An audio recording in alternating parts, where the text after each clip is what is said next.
All right. Hello, Oh, sorry. everybody. Welcome to another reading by the Quarantine Theater Company. Today, we are going to be reading a movie I surprisingly heavily enjoyed, came out last year. That is Pokemon Detective Pikachu. With a title like that, you would think this movie would be that good, but it's a really good movie that I really enjoyed. It's based off a franchise that I've loved ever since I was a kid, and I am proud to have an entertaining group of cast members to bring this script to life tonight. I am the host, Curtis. I'll be playing the role as of Detective Pikachu, Harry Goodman, and a couple of other roles. um, we have Kaycee playing Tim. We have Jessica playing Lucy and some other characters. We have George playing Detective Yoshida and Mewtwo and Mr. Mime and other characters. We have Zach playing Howard Clifford and also Sebastian and a couple other roles. We have Travis playing Roger Clifford and Psyduck and other roles. And we have Anne as our scene description and some other background roles. So without further ado, Anne, why don't you take us away? Pokemon Detective Pikachu, originally written by Dan Hernandez, Benji Samit, and Rob Letterman and Derek Connolly, transcribed by that one black dude. Um, Exterior laboratory, night. We see an establishing shot of a laboratory in the mountains. Interior laboratory. Genetic scientists are at work. One of them turns on a pod, which is in the center of the lab. The lights inside of the pod turn on, revealing resting inside is the clone Pokemon Mewtwo. Mewtwo opens its eyes. Interior laboratory, electric panels. We see that a row of electric panels have malfunction and a couple of shadows run off. Exterior laboratory parking lot. A car in the parking lot turns on and drives off. Interior laboratory. We're outside. Mewtwo channels its power and tries to escape. Alert. Condition red. Mewtwo's eyes begin to glow as the glass on the pods begin to crack. We've lost power in the containment chamber. Mewtwo uses its psychic powers to destroy the equipment in the lab. He then breaks free from his pod and destroys the lab where he was being kept and escapes. Exterior hills. Mewtwo ascends from the lab and sends the car that left the parking lot driving the hills. The Mewtwo chases after the car as the sedan speeds through the road. When the car reaches a bridge, a ball of energy strikes the car, sending it flying off the bridge, crashing to lower to the ground. Exterior, Leventown, day. It is morning in the quiet little town of Leventown as we get sweeping shots of the town. As a flock of flying Pokemon like Pidgeot fly across, we then come to two friends walking through some trees who seem to be in their 20s. This is Tim Goodman with his best friend Jack. They are rushing through the trees and bushes and they hear a crying sound. You hear that? Something's close. See, this is what I'm talking about. My heart is pounding. Get down, get down. Tim and Jack crouch into the grass and spot where the crying sound is from. It is the lonely Pokemon Cubone. Cubone. Tim and Jack peek up. A Cubone? The Cubone continues crying as Tim looks reluctant. We're not catching you a Pokemon, are we? Jack pretends not to know what Tim is talking about. What? Tell me you didn't plan this, Jack. I Jack, tell me you didn't plan this. Are you serious? How dare you? Okay, of course not. Come on. Tim gives a don't bullshit me look to Jack. Okay, maybe. Tim gets up, annoyed, and scoffs. Jack runs after him. There was a full moon last night and my mom heard it crying and its eyes out. She thought I was having a nightmare, so she bought me a glass of warm milk. Dude, I thought he wanted to, hang out and relive the good old days, like when we were kids. I do, but just look at it. That's it. It's the perfect Pokemon for you. The Cubone continues crying. Cubone. Jack, I'm not looking for a Pokemon. I told you this. I thought long and hard about this, okay? Water type is not right for you. Neither is fire type, but Cubone is Lonely. exactly. Okay, thank you, Jack. Thank you for that. Are there any other emotional truth bombs you want to drop on me? Maybe later, but right now the truth is in my hands. Jack takes out a Pokeball and powers it up for Tim. Tim reluctantly takes the Pokeball. Just give me the ball. Yes. Okay, remember, catching a Pokemon is not about skill, so you can do this. Good pep talk. Okay, it has to choose you too, so make it want to be your partner. Tim cautiously approaches the Cubone. Hey, Cubone. What's up, buddy? You know, not everyone can pull off wearing the skull of their dead relative, but you sure can. That's a true story. Look it up. But that didn't exactly sit well with the poor little Cubone as it turns to Tim and growls at him. Okay, he didn't like that. He did not like that. Jack? Jack gestures, throwing the ball. Throw it. You have to weaken it first. Poison it, paralyze it, put it to sleep. Make his health bar go red. Don't you guys play the game or watch the anime? Sheesh. Throw the ball. Like a man. Tim throws the Pokeball as the Cubone tries to run away from it.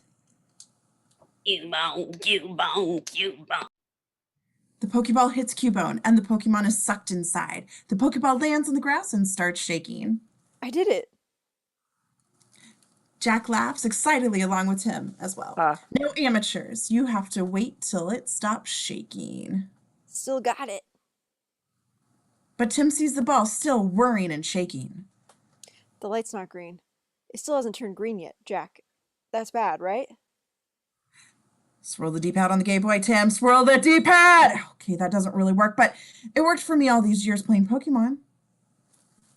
Run. The Pokeball explodes.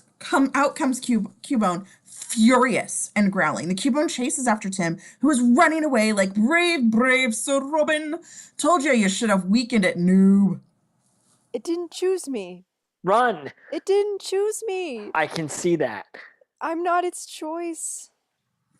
Cubone uses its bone club on Tim, throwing its bone like a boomerang as it explodes at Tim's feet, making him fly forward and landing face down on the grass. It's super effective. Cubone begins to cheer. Cubone. Exterior Leaventown Village Day. Tim and Jack are walking through the town. That was a very angry Cubone. He reminded me of my mom. So, I don't know if this is gonna sound corny or whatever. Just say it, Jack. I'm too tired to be angry. I'm worried about you. This again? Hey, listen, everyone we know has left town and now I'm leaving too. Bruh, most Pokemon trainers leave at 10 or 11. You took 30, or you look 30, bro. Yeah, but that's okay. You gotta do what's best for you with the time that you got. That's what I'm doing. I'm crushing it at work.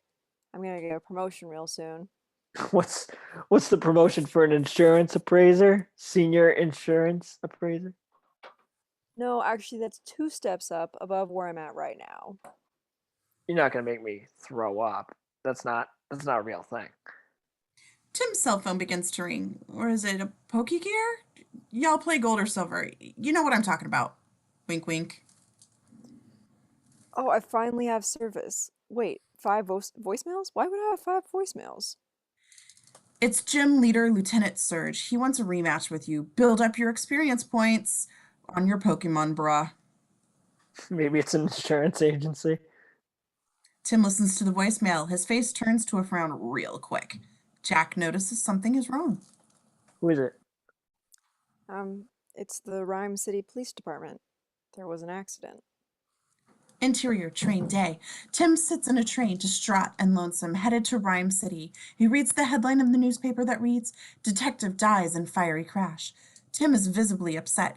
He then hears the squeal of a Pokemon near him. It's the licking Pokemon.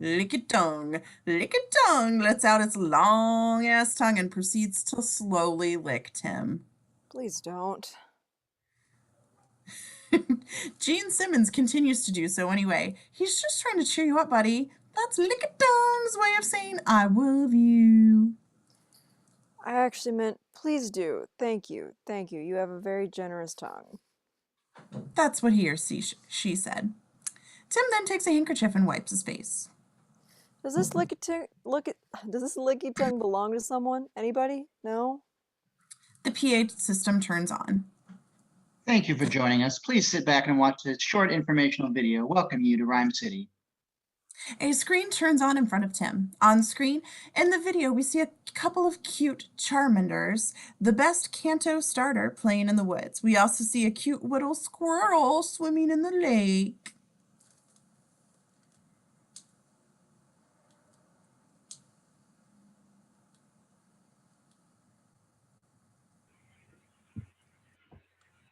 Throughout history, Pokemon have been a part of our world. Squirtle! Early humans used to catch them and train them to use their unique powers for the common good. We see in ancient cave drawings and Egyptian hieroglyphics of Pokemon interacting with humans. This relationship evolved into what we now refer to as a Pokemon battle. We see at a Pokemon Stadium played that game on the N64 like crazy. A Pokemon trainer who looks an awful lot like Red from Pokemon Red and Blue, green in Japan, is facing off with another trainer with a Gyarados and an Arcanine. The Red trainer throws the Pokeball. Guys, you don't know how much seeing this in live action warms the little kid's heart in me. One man changed all of this, Howard Clifford, founder and chairman of Clifford Industries.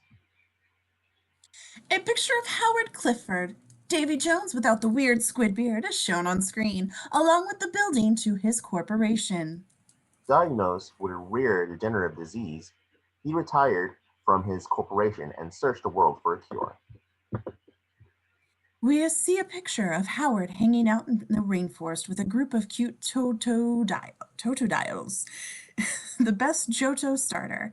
But my heart will always have a soft spot for Cyndaquil, an 8-year-old Curtis Lopez's first Pokemon when he first got Pokemon Gold for the Game Boy Color in Christmas of 2001.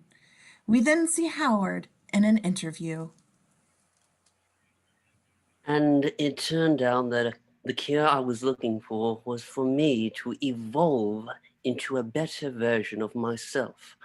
And I discovered how to do that was through a partnership with the Pokemon. Okay, Bill and I had to bust out laughing after that take for saying that line so seriously. We then see Howard's son Richard being interviewed.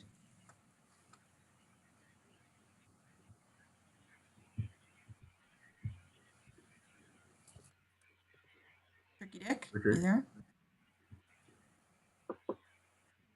And he wanted to share that discovery with the world. This is what inspired Howard Clifford to build Rhyme City, a place where humans and Pokemon can live side by side. Unlike other regions where Pokemon live in the wild, here we live and work together. No battles, no trainers, no Pokeballs. A stronger, more harmonious world.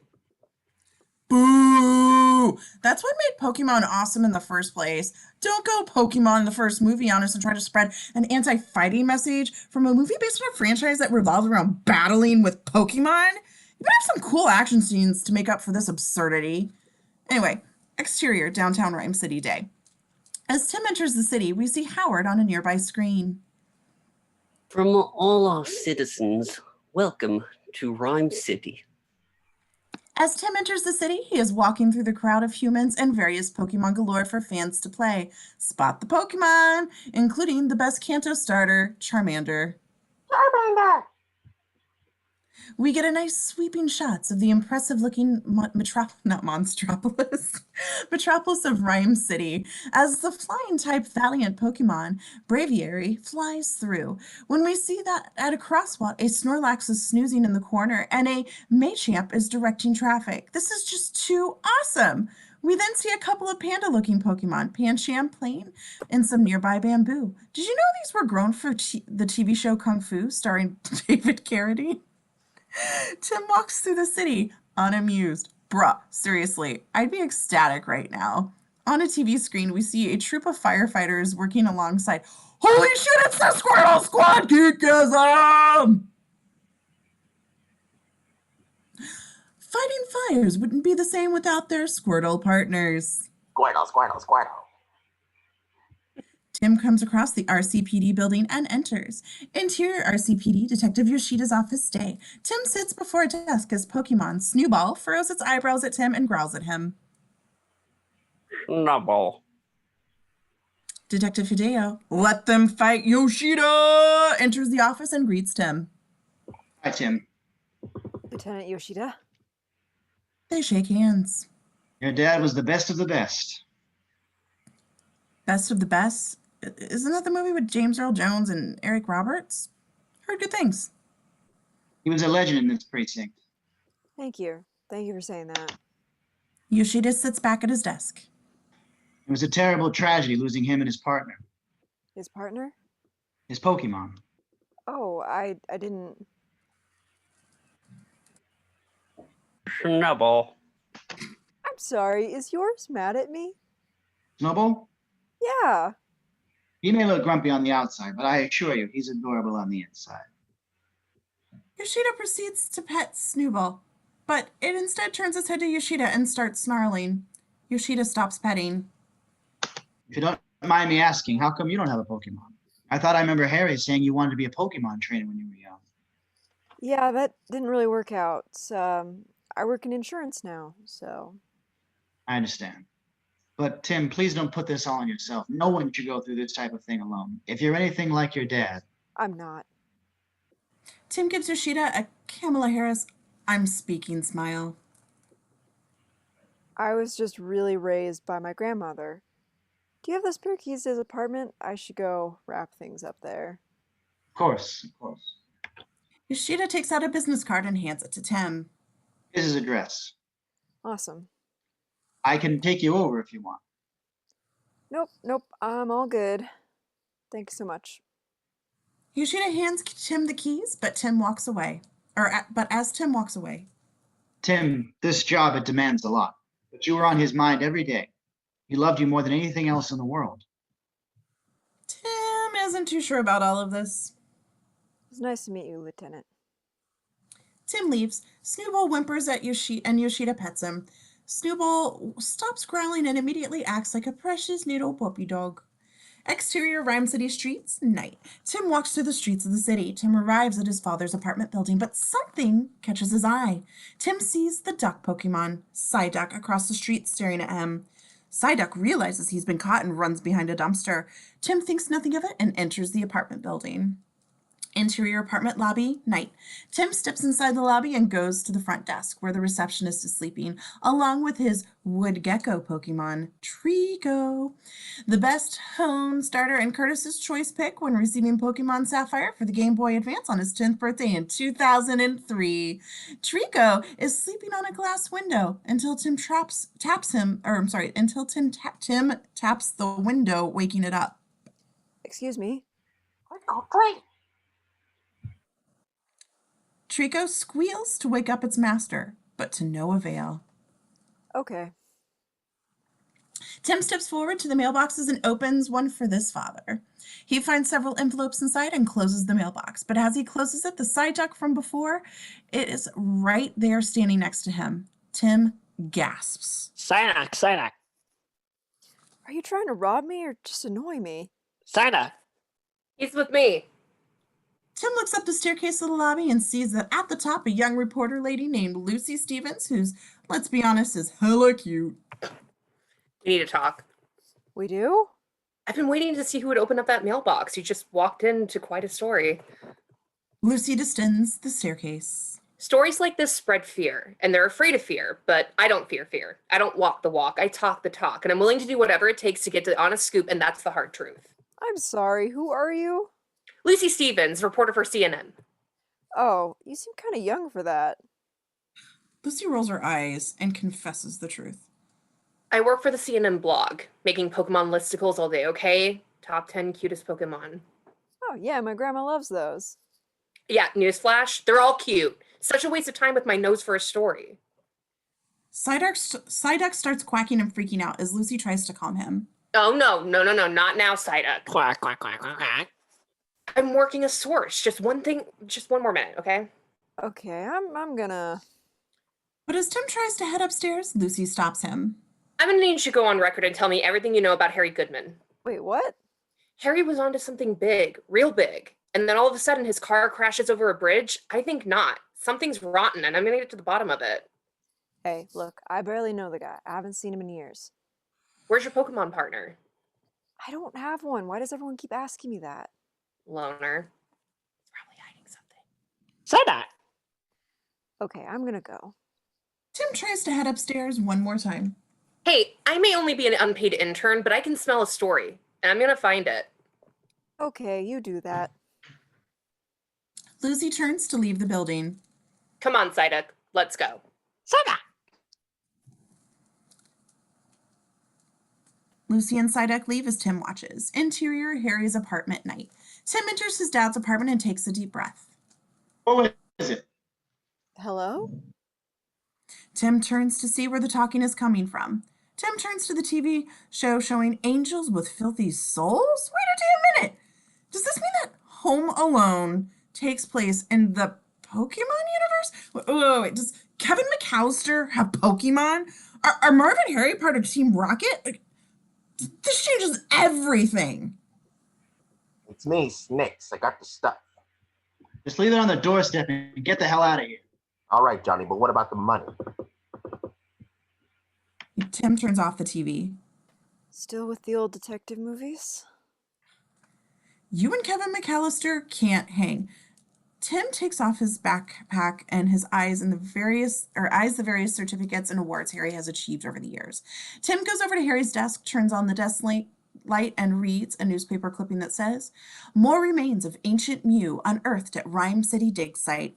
The Easter eggs in this movie are on point. Tim finds a capsule of purple stuff on the desk. Really, no soda, OJ, or Sunny D. Tim opens the capsule and a flood of purple gas engulfs him. Tim starts coughing like mad, so he opens the nearest window for the gas to come out. Exterior apartment night. The gas flows outside as a group of cute monkey-like Pokemon IPOM are hanging out until they inhale the gas, turning from joyful and cute to snarling and savage. Interior Harry's apartment night. Tim closes the window as he gasps for breath. What the? What is Tim that stuff? Tim throws the capsule in the trash bin. Interior Harry's apartment, Harry's bedroom. Tim steps into his father's bedroom, seeing the bed not made and looks as if somebody got out from it the other morning. Tim notices an envelope on Harry's dresser. The envelope is addressed to Tim. Tim opens it and finds a birthday card, and the card is a train ticket to Rhyme City. Tim then reads the message in the card. Dear Tim, I could do better if you gave me a chance. I'll always have a place for you to stay. Flashback. We see an 11-year-old Tim at the train station.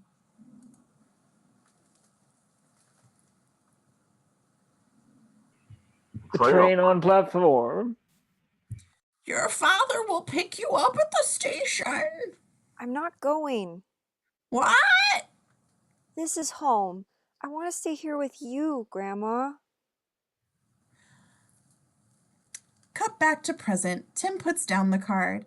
Interior Harry's apartment, Tim's room. Tim now enters his room, turns on the desk light, and sits on his bed with Pikachu ears. Oh, man. Tim eyes the bed ears with a poster that says, Sinnoh League Championship XXIV. Diamond and Pearl, as Captain America would say. I understood that reference. Flashback. A young Tim speaks with his grandmother. This is the most important day of my life. I know, Tim, but your mother had to go see the doctor. It couldn't wait. We then see on a rainy night, Tim looks out the window and sees Harry, hooded, exit his car going inside the house. We then see a sobbing grandma hugging Harry as Tim looks from the top of the staircase. From the previous conversation, we can probably figure out what happened. This is a Pokemon movie, right? Damn. Cut back to present. We see present day Tim again, sitting on the bed, feeling sad. He then hears the floorboards creak outside. Tim gets up to check it out. Someone there? Hello? Interior Harry's apartment night. Tim hears little footsteps scurrying across the floor. He then sees something in the shadows moving. but it knocks a lamp. That's a sprain. Tim hastily grabs a stapler to defend himself, because that's going to work. He sees a shadow forming in the backlight of the lamp shining on the wall. Okay. Whoever you are, I know how to use this. Tim comes around the desk, and from behind the desk, the shadow of the intruder is revealed to be a cute little Pikachu wearing a detective hat, Tim size. It's a Pikachu? Oh, jeez. Hey, little guy. How'd you get in here? Pikachu then suddenly talks with the voice of Van Green Lantern Deadpool Wilder. I know you can't understand me, but put the stapler down or I will electrocute you. Tim drops the stapler instantly. Did you just talk? Whoa, did you just understand me? Tim starts backing away. Wait. This is heavy eye contact right there. You heard me. No. Yes, you did. Oh my God, this is amazing. Stop. You can understand me. Stop talking. Stop. I've been so lonely. I'm going to throw up. No, kid, I need your help. I'm going to throw up. I'm in serious trouble. I need you to listen. Tim heads to the window as one of the snarling, savage Ipoms from before enters. Tim channels his inner Sam Witwicky as he says, No. Excuse me, Apom, we're having a private conversation here, please. Stop talking. You're a hallucination. You're an hallucination. And you, out! Shoo! Go! The Apom growls at Tim with snarling teeth and the dark purple eyes. I tread lightly here, Chief. That Apom don't look right. Apom leaps onto Tim and attacks him, using its tail to knock Tim back and forth. Ah! No, hey, get off the whack job. The Apom continues to attack Tim. Get up, kid, he's coming back around. The Apom leaps into Tim's head and starts attacking him once again. Okay, here's what you want to do. Okay, you want to bite him, want to scream, or we're playing charades. We're not playing charades. Okay, I'm going to get a knife. Not the knife. Okay, bad idea with a knife. I'll find something else. Pikachu finds a fruit and throws it at Apom's head. Eat this. Apom catches the fruit with its hand tail and starts chowing down. You are so welcome. You're just a hungry little guy. Apom savagely devours the fruit. Oh, excuse me, we're savagely growling and Apom comes through the window. Oh my God, run! Run, kid, run! Come on, kid, let's move! Tim screams as the angry group of Apom chase after him and the Pikachu. Tim struggles to close the door behind him, but one of the Apom fights to open it. Tim manages to shut the door. Interior apartment building, hallway night. Tim and the Pikachu are being chased by the Apom through the hallway. To the roof! Apom continue to chase Tim and Pikachu up the staircase to the roof. Exterior apartment roof, night. Tim and Pikachu make it to the roof. Tim struggles shutting the door as an angry Apom try to break through. Brilliant idea. You hold the door, I'll go get help. What? The Apom break through the door, running over Tim. Help! Oh my God, help! Pikachu runs through a metal grate at the Apom chase after him. They are stuck behind the gate. As Tim picks himself up, a group of savage Apom turn and spot him. Oh. Tim runs away. Pikachu climbs to the top of the rooftop. Help! Oh my God, help! Tim is still being chased by the Apom. Oh, he's being eaten alive! He's being eaten alive! A man is dying! As Tim is being chased, one of the Apom grabs Tim's polo shirt and strips it off of him. No need to worry, he has a t-shirt on underneath. Another one of the Apom grabs onto his belt. Tim unloosens his belt free from the Apom's grasp and collapses into the floor with his pants off and his undies. No one is coming. People are so insensitive. Uh-oh. Put your pants back on and run like wind. Tim turns around and sees the Apom chewing voltage cables. The hand palms on their little tails suddenly begin to glow and they continue to chase after Tim. Blazing speed. No, they seem to be attracted to your increasing newness. The Apom chases Tim and Pikachu through the pipes. Tim and Pikachu then reach the top of the rooftop scaffolding. Okay, all right. We're jumping down here. No, I'm not going in the trash chute. Good call. Let me know how to go to the super crazy Pokemon. You died a hero. Pikachu whoops as he jumps in the trash chute. Tim has no choice but to follow him. Tim screams in a high-pitched voice all the way down until he lands in the dumpster, knocking the dumpster over and falling flat, face on the pavement in front of the Pikachu. Exterior, alley, nights. Boy, stick the landing, kid. Leave me alone. Tim runs away. Pikachu then notices the Apom chattering in the fire escape. They seem to be calming down and returning to normal. Look, looks like someone's back in a good mood. Tim continues to run like a madman down the alley, screaming.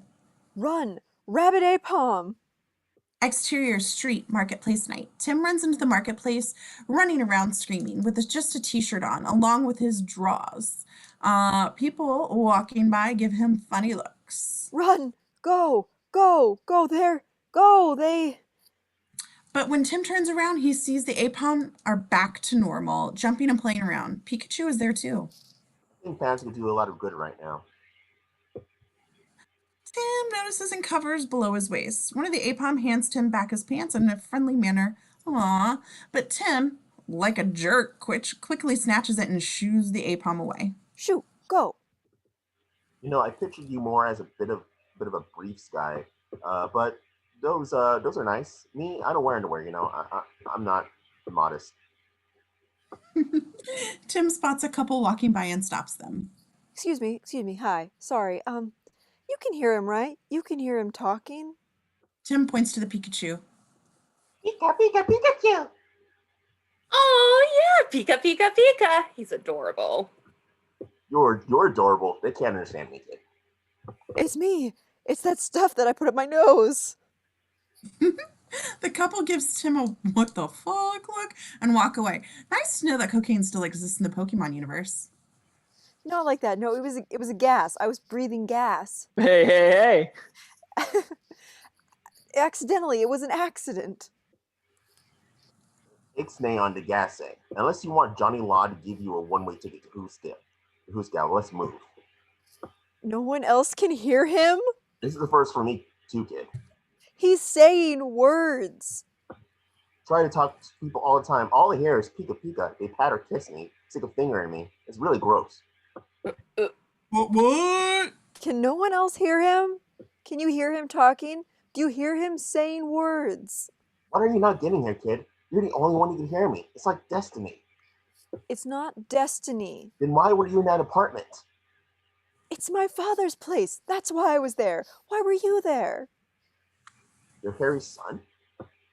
Tim turns to Pikachu and notices something odd about it knowing his father's name. How do you know his name?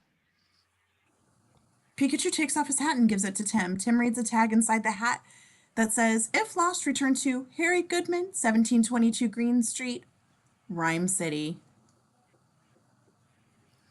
You're Harry's Pokemon partner? You want a coffee? Pikachu puts his hat back on and leads Tim. Because I could use a good coffee. I mean, yeah, let's get a coffee. Yeah, come on. Pikachu walks ahead of Tim as Tim stands there dazed and confused on the events transpiring.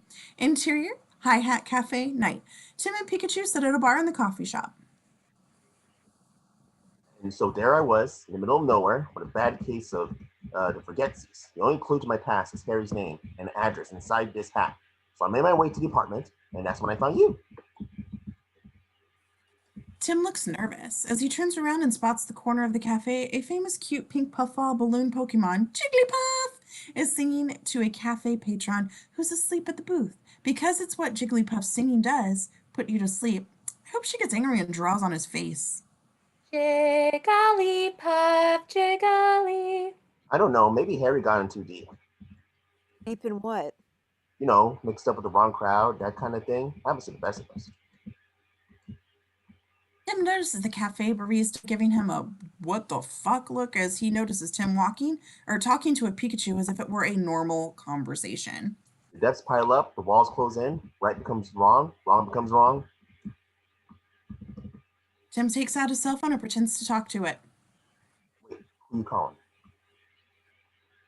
No one. Yeah, that sounds great. This menu looks really nice. The barista gives Tim an awkward smile. Wait, I'm confused. Are you hearing other voices beside mine?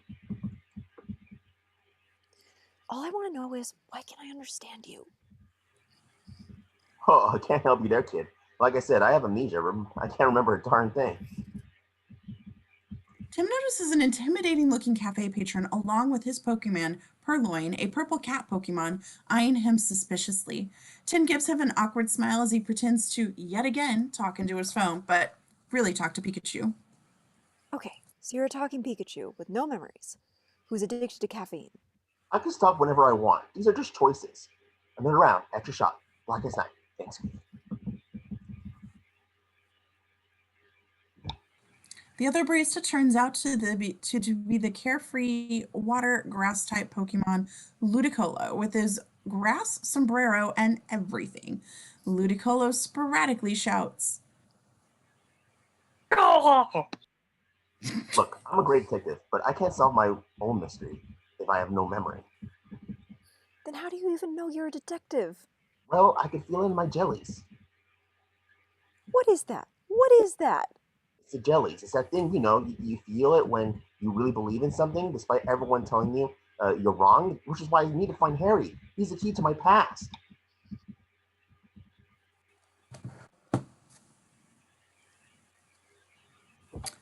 Ludicolo hands Pikachu his coffee. Ludicolo! Thanks, doll. Got some bad news for you, because Harry's dead. Wow, very nonchalant about the supposed death of his father. It's so nonchalant, it makes Pikachu spit out his coffee, making a mess on the bar, including on Tim's shirt. What? No. Harry ain't dead. No, Harry is dead. You're wrong. I'm sorry. I saw in the police report that he's dead. Pikachu gets up on the bar and starts to pace back and forth. Just because the cops say he's dead. It means that he's legally dead. Really, did he find a body? Oh, I didn't think so. And by the way, did our report also say that I'm dead? Because I'm still alive and talking. That means Harry's out there, too. Case closed, but still open till I solve it. Okay, I'll bite. Solve what? Oh, I'm glad you're going to bite. All right, here it is. Harry faked his own death. Pikachu rapidly turns around, accidentally whacking Tim with his tail. Or somebody else faked Harry's death. Pikachu rapidly turns around again and whacks Tim yet again. Stop. Or Harry faked somebody else's death. That last one doesn't work at all. No, it doesn't. But those last two are top contenders. No, I'm gonna go. We're done here. No, we're not done here. This is... Tim abruptly gets up and starts leaving. Wait a minute. Where are you going? Exterior, outside cafe night. Pikachu follows Tim outside the cafe. Look, wait a second. We're going to need each other. No, we don't. I don't need a Pokemon. Got it? Well, what about a world-class detective? Because if you want to find your pops, I'm your best bet. I think a world-class detective ought to have figured it out by now that I'm not here to find my father. I'm here to say goodbye. Hey, there's no one to say goodbye to. Look, you can talk to humans. I can talk to Pokemon. We can talk to each other. This doesn't happen, kid. This has to mean something. There's magic that brought us together. And that magic is called hope. Tim stops to think about it for a bit. Hope that Harry is still alive. Tim is still thinking. Oh, you feel it. You feel it in your jellies, don't you? There's nothing in my jellies. We're going to do this. You and me. Tim thinks it over and submits. I can't believe... I will meet you here tomorrow morning. Great. Pikachu starts walking towards Harry's apartment building as Tim follows. Where are you going? My apartment. What do you mean your apartment? What? All right. You can sleep on the couch. No, I'm not going to sleep on the couch. Well, then you can sleep on the stove. Be there. Would you get the door for me? What am I doing? I just invite someone to my apartment. I never do this. I am not that kind of Pokemon.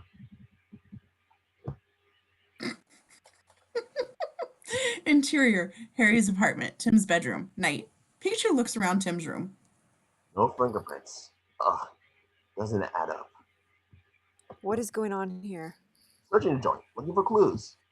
Is this your is this your room? No. Does Harry have other children? No, he wanted me to live here when I was a kid, so he made it look like my childhood room. Can we talk about the fact that your childhood bed is a Pikachu bed? It's a coincidence. I'm sorry, can you speak up? I can't hear you. I've never been so flattered and creeped out at the same time. Are you going to make me into a lampshade? Oh, I might. Hang on. All these Pokemon cards, battle posters, there's a connection, isn't there? You love Pokemon. No. Yeah, you do. That was a long time ago, before my father moved to the city and spent more time with Pokemon than his own son. Uh-huh. Yeah, blame it on your dad. Okay, look, what about this? Pikachu shows Tim a photo of his mother on the desk. There's pictures of her all over the apartment. She's obviously connected to Harry. She might know me. She could be a lead. No. No, she's not. Tim takes the picture from Pikachu. That's my mom. She passed away when I was 11. Oh, I'm sorry. I didn't realize. Tim looks at Pikachu, realizes Pikachu meant no harm, and looks suddenly patient with him. Tim fights to hold back the tears. Tomorrow morning, I'm going to take you to Yoshida so we can get some answers. Tim exits the room and closes the door, leaving Pikachu sorry and guilty. Interior Harry's apartment, Harry's room day. The next morning, Tim looks through Harry's closet and finds one of Harry's jackets to wear. He also takes out a t-shirt from the drawer and laces up his shoes. He then zips up his jacket while looking in the mirror. Interior Harry's apartment day. Harry steps into the living room and steps on a piece of paper. He notices thousands of pieces of paper, documents, and other junk are just thrown across the room. Ah, my clues! What is all this? Hard work, that's what this is. And by the way, we can't go to the cops, not till we know who to trust. So put my clues back in order, would you? These aren't clues. This is the work of a serial killer. They're almost clues. What do you even mean? To jog my memory, retrace my steps. It helps me to see it all, get laid out. That's why I found this. This is what a Frenchman would call caliente fiesta. It's not French. Smell my finger. I would never smell your finger. The point is, I smelled this R stuff on this APOM, and they attacked us. R? Bingo, la cucaracha. See? I'm thinking Harry caught a break in the case, forcing our shadowy kingpin to send out hired goons to deliver the big hush hush. Pikachu shines a light from the desk lamp on Tim's face. We need to retrace Harry's steps. Either solve the case ourselves or get far enough along this number one guy has to reveal himself. Or herself. Pikachu shines the light on Tim again. Can you stop doing that? So what is a way in, huh? The answer is in this room. This isn't a room. This is a fire hazard. It's just junk and papers and... Tim notices a newspaper on a table that is published by the Clifford. He picks it up. Newspapers. What you got, kid? I literally just met someone. She was a junior reporter at CNN. She was doing a story on Harry. I think she knows more than she let on. Smart ones always do. We gotta go down to her work and press her. Okay. That's a metaphor. Yeah, I know what a metaphor is. Tim knocks over one of Pikachu's coffee cups. I was drinking that. Tim accidentally knocks over another cup on the ground. I was also drinking. Just step anywhere. It's only my life's work. Pikachu climbs on Tim's shoulder. No, we're not doing that. Tim picks up the Pikachu and sets him down. Jackass, he just gave the middle finger to every little boy who grew up with Pokemon's dream to carry a cute, fluffy Pikachu on your shoulder. What a Fine. dick. I'll walk. I'm trying to get intent 100,000 steps this hour. Interior CNM headquarters, CNM studio day. Howard and Roger Clifford are in the studio shooting a promo together. Hello, I'm Roger Clifford, president of CNM and chairman of Clifford Enterprises. And I'm Howard Clifford, the visionary icon behind Rhyme City. You call yourself a visionary icon? Ego much? Anyways, Pikachu and Tim enter the studio watching the promo being filmed. Together in the spirit of harmony, we're throwing the largest parade that Rhyme City has ever seen. You won't want to miss it. So at the weekend, we invite people and the Pokemon to be there, a celebration of harmony between humans and Pokemon. And cut! By the way, if you watch the movie on the studio floor, you can see a Squirtle squirting water on the floor so it can be mopped. It's so freaking cute. Well, I think that went rather well. Oh, shut up, Dad. On Tim and Pikachu. These things, guys. Roger, please. This is supposed to be our gift to the citizens. Visionary icon. Really? Was savior of the world taken? It was your people who wrote the promo, son. Oh, is there an unbridged version where you cure cancer? Really, there isn't a grass Pokemon out there that can produce some sort of spore too. I don't know. You know what? The more I think about it, if they came up with a cure for cancer in this world from some magical Pokemon power, that would kind of be insulting. Good on you, Detective Pikachu, for grounding this world a bit. Back to the show. So anyway, Howard had enough of Roger's insults, spin arounds in his wheelchair, and leaves.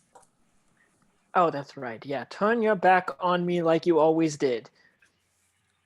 A Ditto, a pink squishy Pokemon that can transform into anything, turns into a man to push Howard's wheelchair.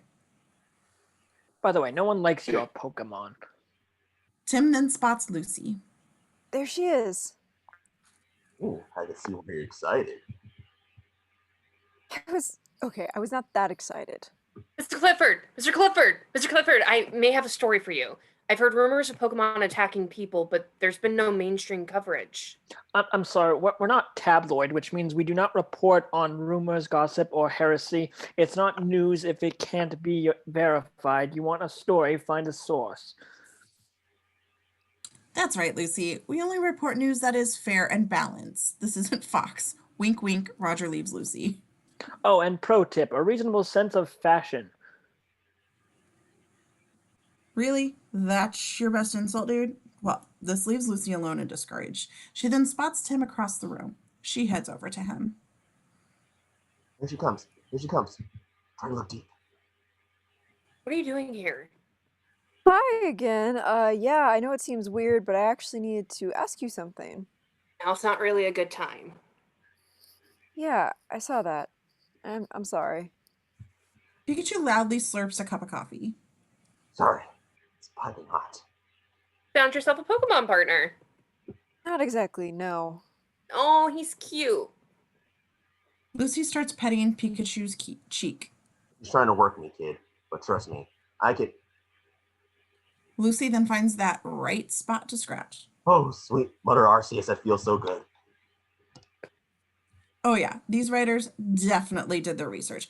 You see, Arceus is a legendary Pokemon that this is like the god of the world that created all the living Pokemon. Arceus was introduced in the 4th generation games of Pokemon Diamond and Pearl on the Nintendo DS, but you can only catch Arceus through special Wi-Fi events. Okay, I will stop nerding out now. So, listen. Oh my god. Lucy stops scratching Pikachu and he comes to his senses. What happened? I found something in Harry's desk. Tim shows Lucy the R capsule. Nearly choked me to death, and I was... No, not here. In my office.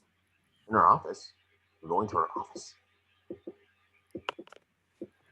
Interior C&M building, Lucy's office, day. Lucy looks through some file cabinets as Tim observes her. Meanwhile, Pikachu is near Lucy's Psyduck. This is great. This isn't an office. It's a coffin with pencils. Psyduck? Yeah, that's right. I can talk to the kid. We're gifted. You didn't tell me that she had a Psyduck. These things explode when they're stressed. Hey, keep calm, pal. Psyduck is feeling hella stressed, holding his hands to his fragile little head. Psyduck, Psyduck, Psyduck! Serenity now. Okay, You got it? here it is. Lucy has a Ziploc bag with the other R capsules and pours them on her desk. Where do you find these? Word on the street was that Harry had an informant on the docks. I went there to snoop around, and that's what I found. That's what I found in the vial. But the docks can be dangerous. It's not the sort of place you want to visit alone at night. Hint, hint, Tim. She's giving you the take me eyes. I'm actually pretty good at being alone at night. And you killed it. Nope, it did not land right at all. No, it did not. That's not what I meant to say. It's okay. We should go. Yeah, we should go. I'm just gonna scoot by, God, have you ever talked to a woman before? Lucy notices Post-it notes on Tim's back. You got some. She takes the Post-it notes off the back. Psyduck? Interior C&M building hallway day. Yes, I've talked to women before. No, I don't need your help. Is during the birth canal or? As Tim and Pikachu leave, Lucy watches them go. And yes, she gives them, he's hella cute face. Exterior docks night. Tim and Pikachu are at the docks looking for Harry's informant. Pikachu is on Tim's shoulder this time. You know what you need? A shoulder saddle. I bet someone makes one. Okay, there are other ways for you to get around, to get sound. This is humiliating. But every step is 1,000 for me, and my lungs are the size of grapes. We need to get some ground rules. If this partnership is gonna work. I'm not your partner. Mentor, sensei, master, whatever you want to call it. Nope, none of those. What if it wasn't the gas? What if it's hereditary? What if Harry can understand your annoying voice too? You don't need to talk to us to understand. We can feel what you're saying. You have to be open to the experience. Try it sometime. Yeah, I'd rather not. I got my plate full talking to you. Tim notices a shadow in the distance. What is that? Silent but deadly. Apologies, my bad moment. Coffee. No, ew, get off. Tim gets Pikachu off his shoulder. I meant that. Tim looks in the distance, and the shadow is becoming a little clearer. It's the Mime Pokemon, Mr. Mime. Oh, it's a Mr. Mime. They're the worst. Silent but annoying. Mr. Mime notices Tim and the Pikachu as it mimes to the open door to the warehouse to escape them. Does he recognize you? I think he recognizes you. Well, I was Harry's partner, so I would have been with him. A light bulb dings in Tim and Pikachu's head. Harry's informant is a Pokemon. Harry's informant is a Pokemon. Get him! Tim chases after Mr. Mime, but the Pokemon mimes running. He's barely moving. Don't tell him that. Oh, he's on a bike. And Mr. Mime mimes being on a motorbike. Come on, he thinks he's getting away. Get in front of him. Cut him off. You can make it. Tim gets in front of Mr. Mime. Stop. Mr. Mime mimes getting crashed and tumbling down. Oh no, he's going down hard, Tim. Should have worn a helmet. Hope he makes it. Come on, this is ridiculous. Interior warehouse night. Tim and Pikachu place Mr. Mime where they can interrogate it. Good cop, bad cop style. I'm good cop, you're bad cop. We're not cops. Grow some berries. You're bigger and tougher looking than I am. Stand up straight. Tim turns on a light that flashes onto Mr. Mime's face. Listen up. We got ways to make you talk. Or mine. Yeah. So tell us what you want, what we want to know. What was Harry Goodman doing here? And what do you have to do with the R? Tim shows Mr. Mime the R vial. Mr. Mime starts miming. Pipe. Yes. Okay. I can. Shoving. Pushing. My problem is that I push people away and then hate them for leaving. He's saying you can shove it. What? I can shove it? Okay, that's it. No. We're switching roles. I'm bad cop, you're a good cop. Pikachu leaps towards Mr. Mime to attack it. No, no, no, we're not cops. Bam! Pikachu slams into an invisible wall, protecting Mr. Mime. Oh God, that's a very hard wall. Oh, yeah. Mr. Mime has the ability to make invisible walls. Yes, I know. I happen to be a Pokemon too, remember? Look, Harry figured this guy out somehow. I think the trick is getting inside his head. Mr. Mime pretends to be sipping tea. I have an idea. Tim then pretends to open the wall, guarding Mr. Mime like a door. What are you doing? Tim mimes inserting a key into the lock and opening the wall. Oh, what's this? Oh, there's a door there? I didn't. Probably because it's invisible. Ah, yeah, I'm in your space now, right? You don't like this that much, do you? What are you doing? Tim proceeds to pour imaginary gasoline on Mr. Mime. That's a jug. No, you're pouring. No. Salt. It's a salt shaker. You're cooking. No. Real cooking is following your heart, not a recipe. What are you talking about? Gas. You're pouring gasoline on. Mm-hmm. Oh, that went dark real fast. I like this. I like this very much. Tim pretends to light a match, but Mr. Mime blows it out. All right. Tim pretends to light another imaginary match, but Mr. Mime snuffs it out with his fingers. Okay, you want to play that game? I can play that game. Tim pretends to bump the wall and grunts. Mr. Mime proceeds to silent laugh. You think that's funny? You think that's funny, huh? Tim proceeds to pour a trail of imaginary gasoline from Mr. Mime to outside its imaginary wall. You're not gonna be laughing soon, huh? Who's laughing now, huh? Oh, I smell your step in. That's right, Mr. Mime. You're about to be Mr. Melt once you start talking. Mr. Mime agrees to help Tim and Pikachu. He starts to mime out the information. Cards, playing cards, poker. No, I think he's talking about the R.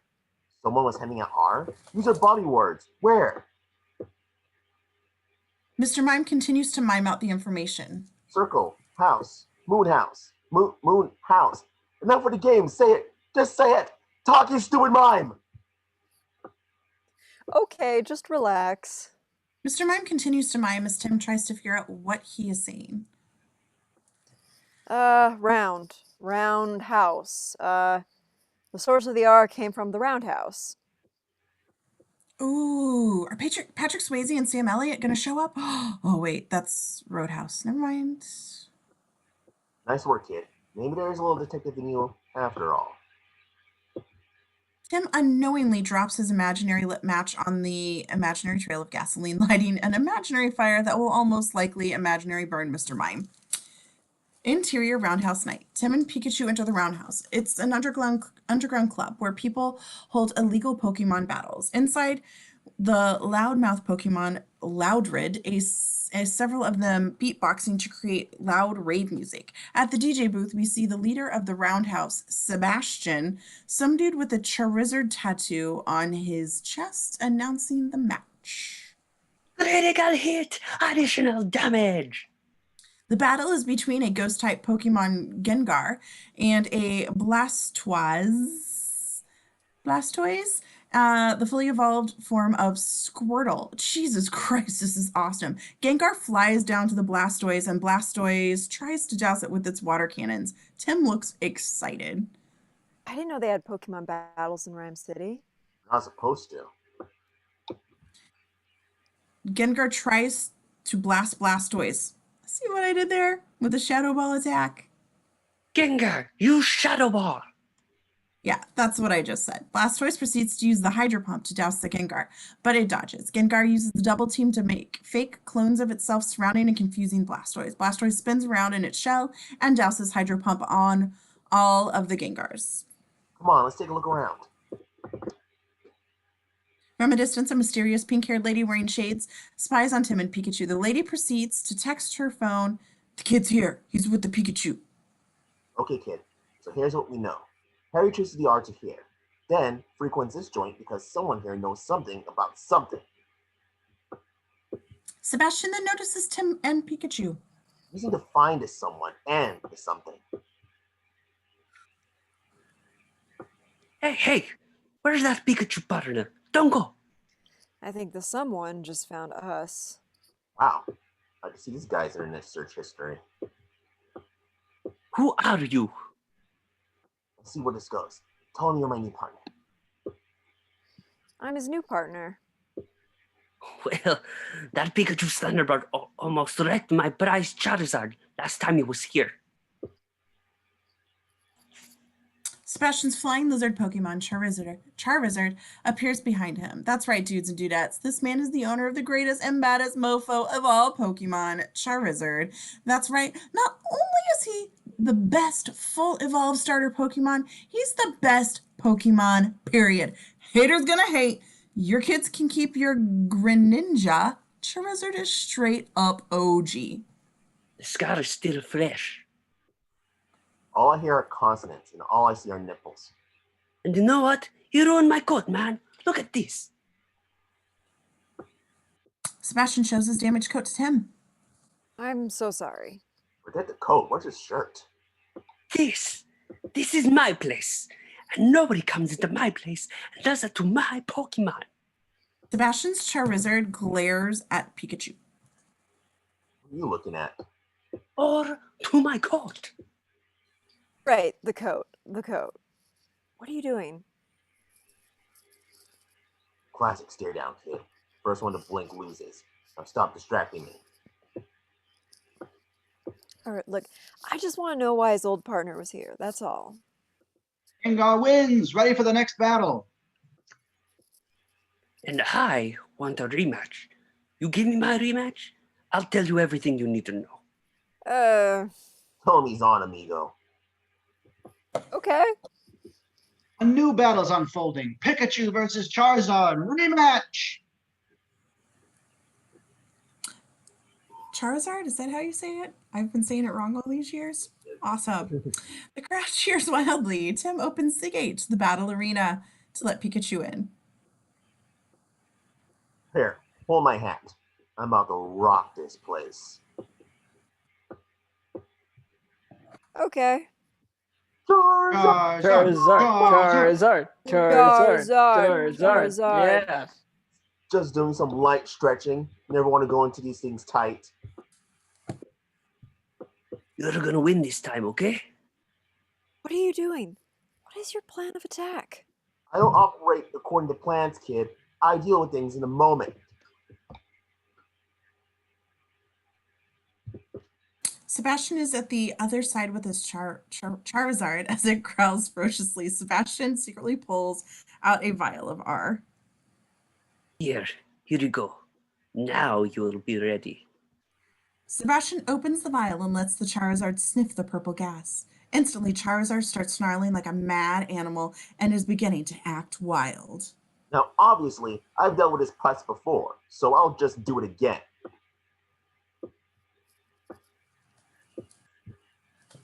Charizard roars even more ferociously as in an instant Pikachu becomes frightened. Pikachu runs back towards Tim. You might have that. That thing's just chugging a year's worth of that hard stuff. Hey, it's like what you said, okay? You did it before. You just gotta use your powers. You can use Quick Attack, Discharge, or Electro Ball. But I think Volt Tackle is your best move, so start with that. First of all, we should learn how to be a Pokemon trainer. And secondly, get me the hell out of here! Wow, Pikachu just swore. God, never thought I'd see that. Begin! Charizard stomps into the arena and roaring. Look out. Whoa, whoa, whoa, whoa! Charizard charges after Pikachu and crashes through the cage near Tim. I forgot everything you said. I forget things. It's what I do. I have amnesia. You need to go for a critical hit. Use Volt Tackle. Volt Tackle will knock me out. I'm going for Thunderbolt. Charizard continues to attack the cage, where Pikachu isn't at. Why? I don't know. Come on. You've got this. You got it. Pikachu strains as if he was doing a doo-doo. The crowd cheers die down. Come on. Come on. Come on. Hey, bud. What are you doing? I can't do it when people are watching. Can everyone just look away, please? It's not working. I forgot how to use my powers.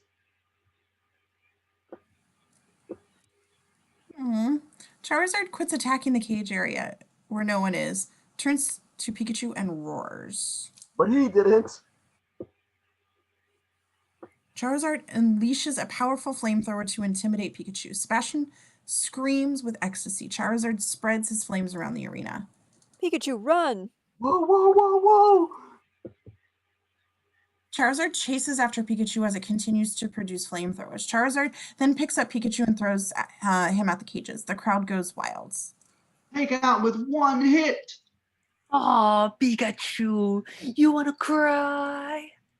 Charizard stomps towards Pikachu as now he and Tim look hella worried. You don't want to do this. I'm adorable. Pika, Pika! A Charizard is about to blast Pikachu with the flamethrower. His attack goes up in smoke, and Charizard begins to groan in pain. Pikachu sees that Tim has entered the arena, trying to stomp out the flame of Charizard's tail, and that is what gives it life and power. The crowd starts booing. Charizard roars and glares at Tim. Are you crazy? Get out of there! As Charizard is about to literally roast Tim, Pikachu climbs on top of his head. Charizard struggles. I've got it, kid! Tim smiles back at Pikachu fighting back. Tim grabs a hold of Charizard's tail. As Charizard struggles, it starts to bounce around the arena. As Pikachu and Tim try to grip on it like a mechanical bull, Sebastian opens the gate and enters the arena. What are you doing to my baby? Charizard knocks over... Uh-oh. Sorry. Charizard knocks over Sebastian as Tim falls off. Glass can be heard shattering. Sebastian gets up and notices that his broken R vials are leaking the dangerous purple gas. Uh-oh. That's not good. I'm so sorry. A huge amount of gas comes out of Sebastian's coat. Pikachu still struggles to stay on top of Charizard as it flies around in a wild rage. The R gas seeps into the nostrils of the Loudred Pokemon and instantly inducing enrage, their mouths boom heavy electronic musical sounds. The heavy sound waves shatter a fish tank where a fish Pokemon Magikarp is swimming. Soon as the gas is all over the arena, causing all the Pokemon inside to act wild and crazy. Meanwhile, Tim struggles with Sebastian on the ground. Tell me what you know. The guy you're looking for wanted to know the source of R. Comes from the doctor. That's all I know. Now let me go. Sebastian gets up and runs away. Tim sees Pikachu still struggling with the Charizard as it flies up and shatters the ceiling. This lifts Pikachu up into the air as he just misses the clutches of Charizard's jaw, falling down. Tim hurries to catch the falling Pikachu and barely does. Nice catch, kid. Let's get out of here. The two notice Charizard is still up and still ferocious. Pikachu looks around for an idea. He spots the flapping Magikarp. I got a plan. What? That's not gonna work. Magikarp is the worst. Magikarp can evolve into Gyarados. All it needs is a little kick. Water in the hole. Pikachu picks up the Magikarp and throws it aggressively. It does nothing. Magikarp continues to flap. In my head, I saw that differently. Charizard snarls ferociously at Tim and Pikachu. But then Charizard suddenly begins to calm a bit and returns to normal. But, uh-oh, what's this? Magikarp is evolving? That's no good! Tim and Pikachu notice this, and the puny Magikarp evolves into a ferocious Gyarados. Gyarados? I don't know. Gyarados. Charizard begins to whimper. What is it? Gyarados. Gyarados? Gyarados. Charizard begins to whimper. I don't float. Pennywise can fix it for ya. Gyarados uses a hydro pump and douses Tim, Pikachu, and Charizard with waves of water pushing them outside the roundhouse. Exterior, outside the roundhouse. The water crashes Tim, Pikachu, and Charizard through the door. Tim grunts, and police sirens can be heard coming. I told you Magikarp weren't useless. 3 policemen form around Tim and Pikachu. One of them leans down to Tim. Wait a minute. These men aren't Officer Ginny. You're under arrest.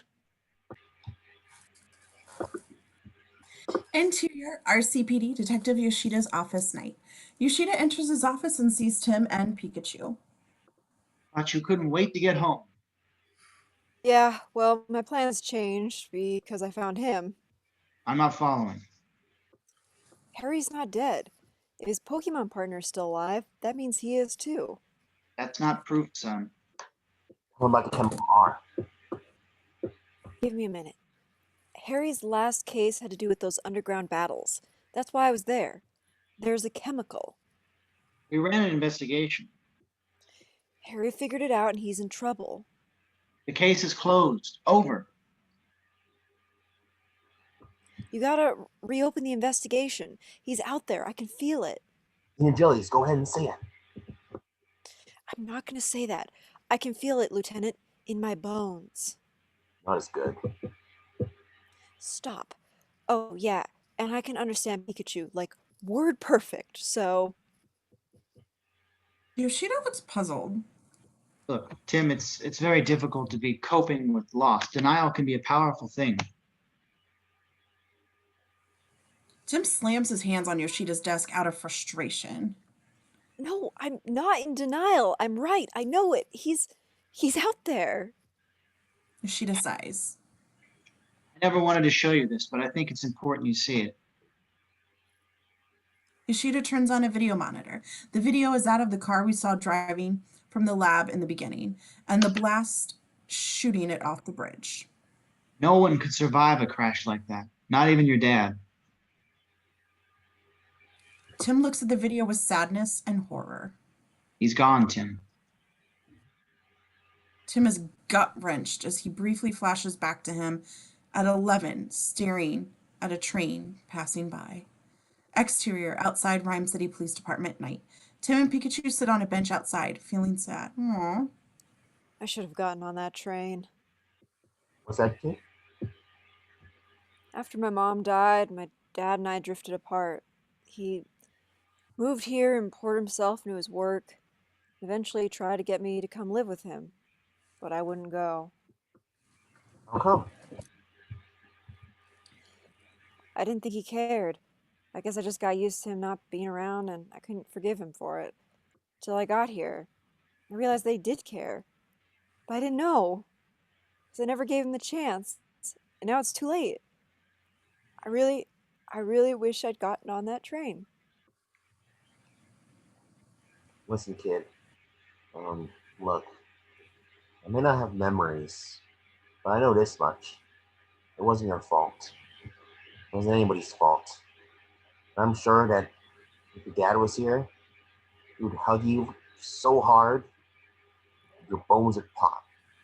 And he'd tell you he's sorry for everything. He'd be damn proud of you, kid.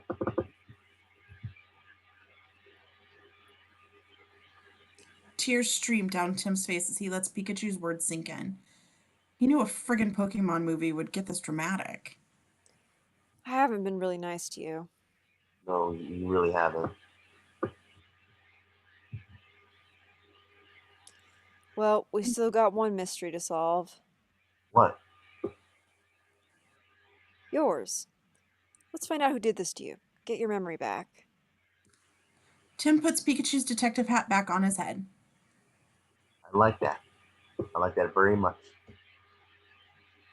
Suddenly, a mysterious black vehicle approaches the parks in front of Tim and Pikachu. Well, that's a bad guy car. Dipping out of the vehicle is the same pink-haired lady with the shades we saw at the roundhouse. She gestures for Tim and Pikachu to get in the car as the two look at each other, wondering if this is a good idea or not.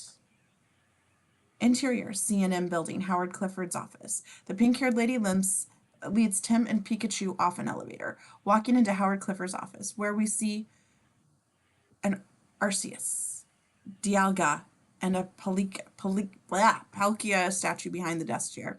Yo, these writers did their effing research, man. There are 4th generation legendaries.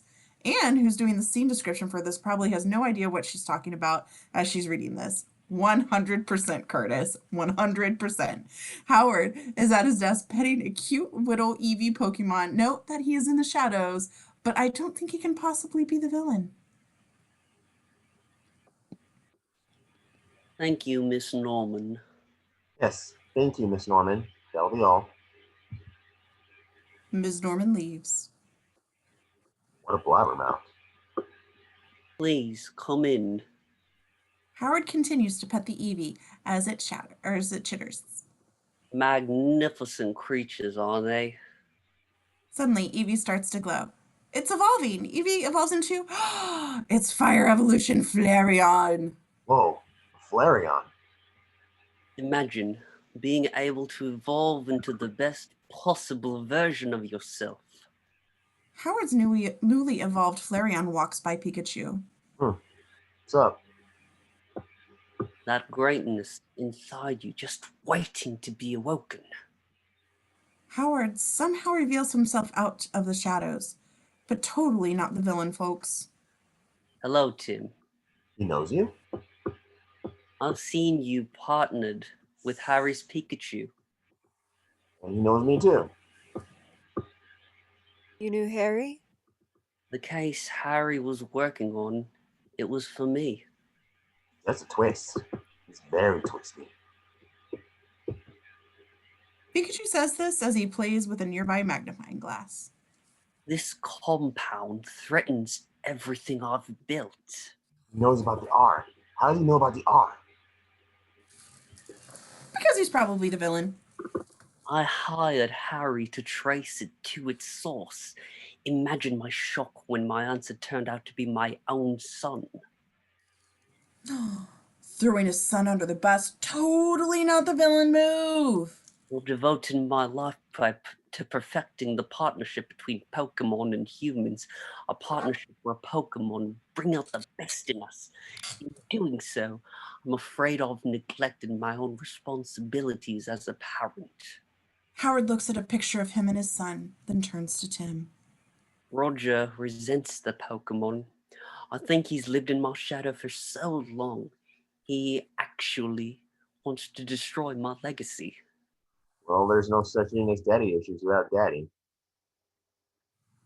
But Mr. Clifford, how could you let him do that? Ever since my illness put me in this chair, Roger has taken over more and more of my company. He controls the board, he also controls the police and the politicians, and he owns the press. Harry is the only one I can trust. That's why you need to find him. Tim suddenly looks distraught. You haven't heard. Harry's dead. Oh no, Tim. Your father is alive. Howard uses a device on his wheelchair to display a holographic simulator. Bright headlights shine on Tim as the roaring of a car engine is rushing towards him. Look out, Dad! Tim and Pikachu duck to avoid the car hitting them, but it doesn't hurt them. The car is flipped over upside down. Advanced holographic imaging. Since being confined to this chair, I've invested in ways of bringing the world to me. This was recreated from police footage. It allows us to see things that they cannot and do not want us to see. In the holographic imaging, we see Harry lying unconscious on his front, and we see Pikachu from the past crawl out of the burning car. Tim is shooketh. He's alive. Mister? It's me. I was with Harry in the crash. He needs my help. Tim tries reaching for Harry, but Harry's image is pixelated. Tim turns to Howard. If Harry's alive, why didn't they find him? Howard gestures up. Tim and Pikachu look up and see Mewtwo hovering above Harry and the past Pikachu. It's fucking Mewtwo, y'all. What is that? Mewtwo, a man-made abomination created in a laboratory using DNA from the fossil remains of the ancient Mew. Man, these writers cared. How is this not in the conversation of the best video game movies ever? I can't believe it. If that thing came from Mew, then we're looking at the most powerful Pokemon in the world. Mewtwo uses its psychic powers to project a beam on the past Pikachu. Pikachu from the past gasps past Pikachu, then faints. That's it. That's what happened to me. Mewtwo wiped my memory. But why? Tim sees that Mewtwo used a beam to levitate and take Harry away. Wait, Wait. The car explodes into a burst of flames as Howard ends the holographic imaging. Wait. Where did it take him? That's for you to solve now. Find Mewtwo and you'll find your father. Tim at first looks hesitant, but seems excited that he's a chance to possibly find his father. Exterior, somewhere in downtown Rhine City. Night. Tim and Pikachu walk through the city. Second chances are special things, kid. There's a lot we can make better if we crack this case. One question though, where are we going?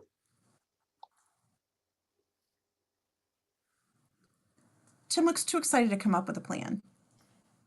I don't know, I'm just going. You gotta tell me where. You're the detective.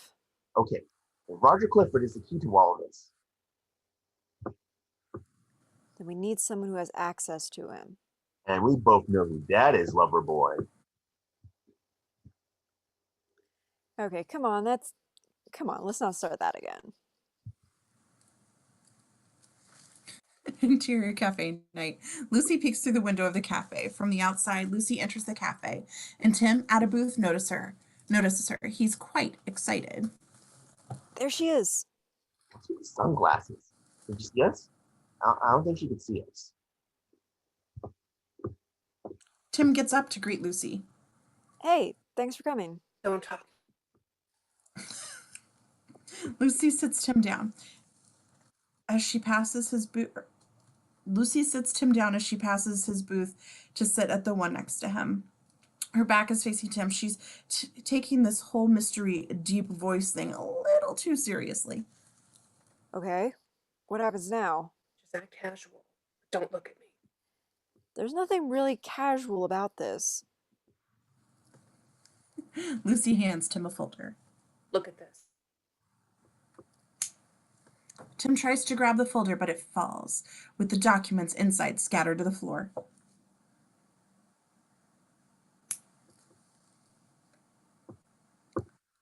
There's swearing in a Pokemon movie, people. This is awesome.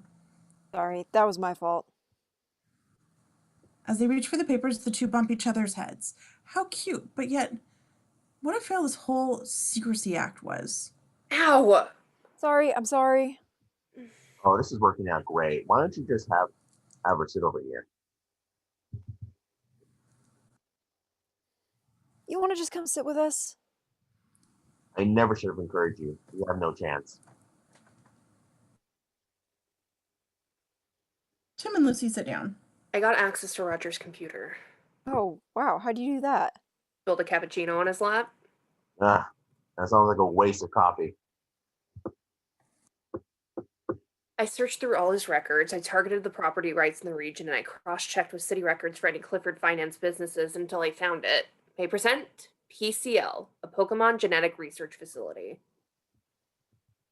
Lucy shows Tim a picture outside of a laboratory.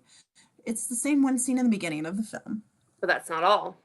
He's good. Last week, PCL had an accident and had to shut down the entire facility. That's the same night Harry Goodman went missing. No one knows what happened. Total media blackout. What does it all mean? I don't know. This is very exciting. Are you excited? Yeah. I think you just peed a little. Oh no, that's me. That was me. So, there's a cover-up? Mm-hmm. What are they covering up? Lucy reveals her car keys. What do you say we go find out? Interior Lucy's car on the road. Tim and Pikachu are along with Lucy and her Psyduck in her mini car as she drives them towards the lab. On the car stereo, a soft new age music plays. Pikachu sits in the back with the Psyduck, feeling rather uncomfortable. Let me get this right. Before you listen to this spa music, so your head doesn't explode and kill us all. Yeah. Your Pikachu is so unusual. Psyduck relaxes itself a little as it lifts its cute little webbed feet up. Psyduck. Hey, you put that down. I'm not giving you a massage. Psyduck. I have never known a Pokemon to wear a hat. Yep, he's weird. He's weird. Psyduck? Of course I care about my partner's life. Fine. Turn it over. Pikachu rubs Psyduck's feet as Psyduck feels at peace. Psyduck. What are you doing? What?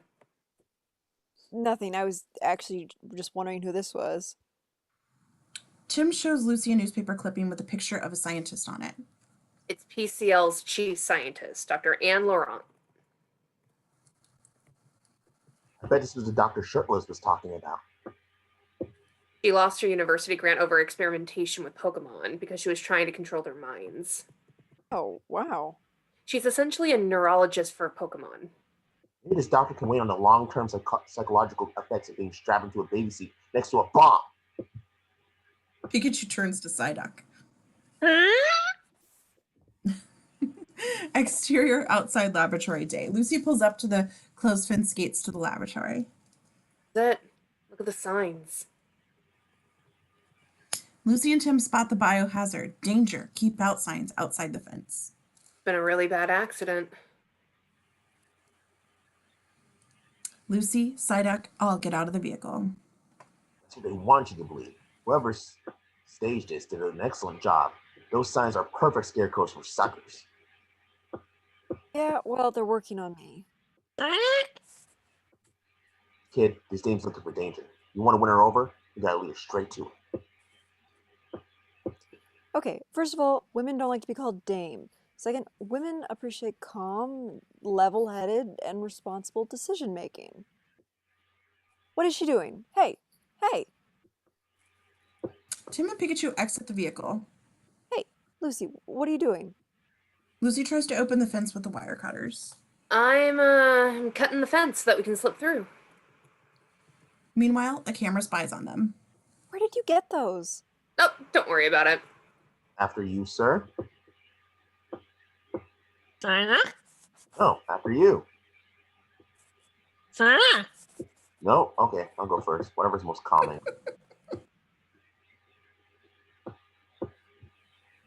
Psyduck. Tim, Lucy, Pikachu, and Psyduck slip through the gates as they head towards the laboratory. As they approach the PCL laboratory, it already looks beaten down and deserted, even though the accident only happened days ago. Interior PCL laboratory hallway, day. Lucy peeks through the hatch on the ceiling of the lab and drops through. She then looks up towards the opening.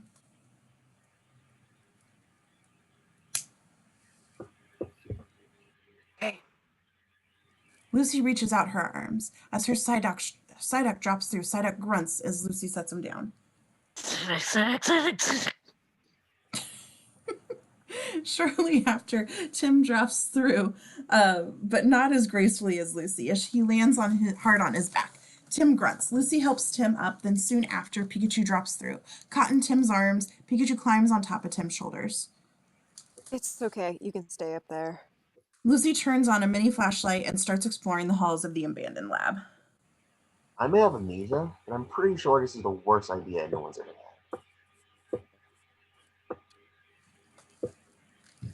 Lucy walks up to a glass case. What is that? Lucy and Tim try to peek through the glass. I'm not sure. Suddenly, a webbed hand taps on the glass, startling Tim, Lucy, and especially Psyduck. As Lucy's flashlight shines on the creature, it is revealed to be a Greninja, and in the glass case, and the fully evolved water starter frog Pokemon from the Kalos region that every kid born after 2005 swear is the second coming. Charizard is still the MVP. Greninja. Lucy notices a couple more Greninja knocked in another glass cases. But they don't look right.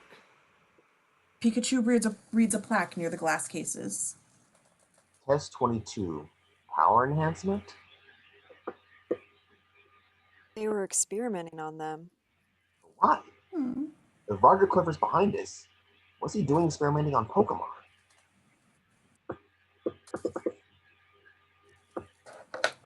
Tim, Lucy, and Pikachu come across another glass case where they see many dried up grass area. Suddenly the grass begins to shake and move. The grass lifts up like a mountain, revealing the fully evolved grass tortoise starter Pokemon from Sinnoh, Torterra. Torterra Garden. Tim reads the data pad in front of the glass case. Pokemon evolution. Pokemon evolution. Oh, sorry.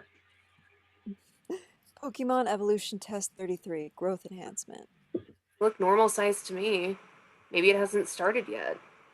It's like they're trying to manipulate Pokemon evolution. Is that even possible? I don't know. A camera in the hallway spies on the group. I need to document all of this, though. Interior Clifford van, day.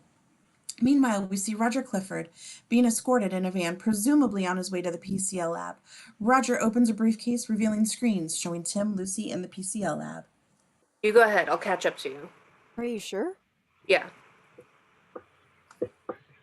Interior PCL lab main laboratory, day. Tim and Pikachu enter the main laboratory site. It is dilapidated, ruined, and looks like some serious shit went down in here. Whoa, what happened here? Bad stuff. Really bad stuff. Still think this was staged? Interior PCL lab hallway, day. Lucy continues to take pictures of the lab hallways with her phone camera as Psyduck groans with worriment. Interior PCL lab main laboratory, day. Tim and Pikachu continue to investigate the main lab. Kid, hey, over here. Tim goes to where Pikachu is. Pikachu reads out another data pad. It says Dr. Lawrence Station. Looks like it's still working. Interior Clifford van, day. Roger Clifford continues to spy on the group as he taps some keys into his briefcase computer thingy. Remote access initiated. Roger gives a smirk. Interior PCL lab hallway, day. As Lucy continues to take pictures, the Greninja case is open behind her. Psyduck whimpers. As Greninja hand peeks out of its case as if it were something out of War of the Worlds. Interior PCL lab main laboratory, day. Tim and Pikachu play with the data pad. Looks like most of the files are corrupted. Then it looks like Tim accidentally pressed the right button as holograms start to engulf the lab. Uh-oh, another one of those holograms. The holograms make the lab appear as if it was brand new and still in operation. We see images of scientists working at the computers and tablets in the lab. We then see a hologram of scientists approach near Tim. This is Dr. Anne Laurent. Day 42. After much trial and error, we perfected a stable method to extract Mewtwo's DNA. Tim and Pikachu see Mewtwo, resting, unconscious, in his capsule, where he's being kept. It's Mewtwo. No, wait, Mewtwo came from this place? The hologram suddenly changes to what seems a different day in the lab. Day 60. Clinical trials proven successful. The inhalant results in confusion and the total loss of free will, which in turn makes the Pokemon go wild. We designated this chemical as Serum R. The scientist examines some purple fluids in jars. They used Mewtwo to create the R. They were testing it at the battles. The hologram switches to another day in the main lab. Day 68. The neural link is operational. The scientist operates what seems to be a headpiece on a glass mannequin. Suddenly, alert! Condition red. Oh. We see Mewtwo in his capsule awaken. No! No! We're losing power in the containment. The capsule shatters as Tim watches in slow motion, the scientist flying across the room from the blast, and water and glass spill all over the lab. The hologram finishes, and the main lab is returned back to its normal, dilapidated self. That must have been how Mewtwo escaped. Now we're getting somewhere. What did that thing want with Harry? Good question, kid. I'll try and take us back to the beginning. Pikachu starts up the hologram using the data pad, with the hologram taking Tim and Pikachu to a different day in the lab. This is the first day of their experiment. With no Mewtwo in the capsule, we see scientists working once again. Day 1. The lab is almost fully operational. All that remains now is to capture the most powerful Pokemon known to mankind, Mewtwo. It escaped nearly 20 years ago from the Kanto region. Fortunately, our benefactors hired a specialist to track it down. Good luck, Detective Goodman.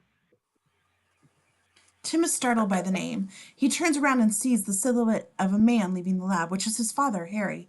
The hologram ends and the lab returns to normal. That's why Mewtwo took Harry. It was revenge for being captured. Interior PCL lab hallway, day. Tim and Pikachu leave the main lab. This doesn't make any sense. Harry would have never been a part of this. I want to believe that, kid, but we got to be honest here. You haven't seen him in years, and I got amnesia. Neither of us could say for sure what Harry would or wouldn't do. We gotta get back to the city. Tim starts calling out for Lucy. Lucy! Lucy, we gotta get back.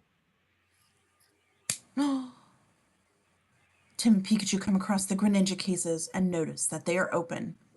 Uh-oh. Lucy? Lucy! Tim and Pikachu hear a liquid splash on the floor. They turn around and see a mucus, wet-like substance on the ground. That was not there before, kid. More liquid splashes on Pikachu's hat. Ew. Tim and Pikachu look up and see Lucy's Psyduck on the ceiling, wrapped up by Greninja's slimy tongue. Look out behind you! Sorry, my computer's unplugged. Tim turns around and sees another Greninja about to do a sneak attack on him.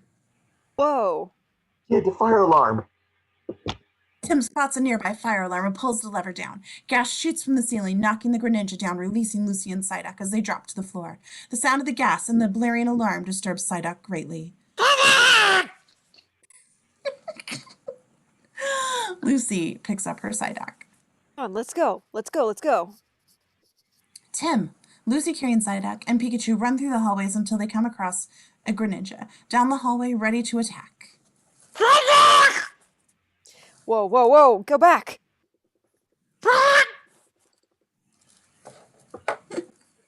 Tim, Lucy, and Pikachu try to escape, but the Greninjas surround them as they try to use a water shuriken to attach them. The group narrowly dodge their attacks. Lucy grabs a pole. Get down! Tim ducks as Lucy shatters the Torterra enclosure with the pole. Come on! Lucy turns on the gas to blind and distract Greninja as the group escape to the lab through the Torterra enclosure. Exterior, outside PCL lab forest. As they escape the lab and run through the trees outside, Psyduck's headache starts to worsen as he panics hysterically.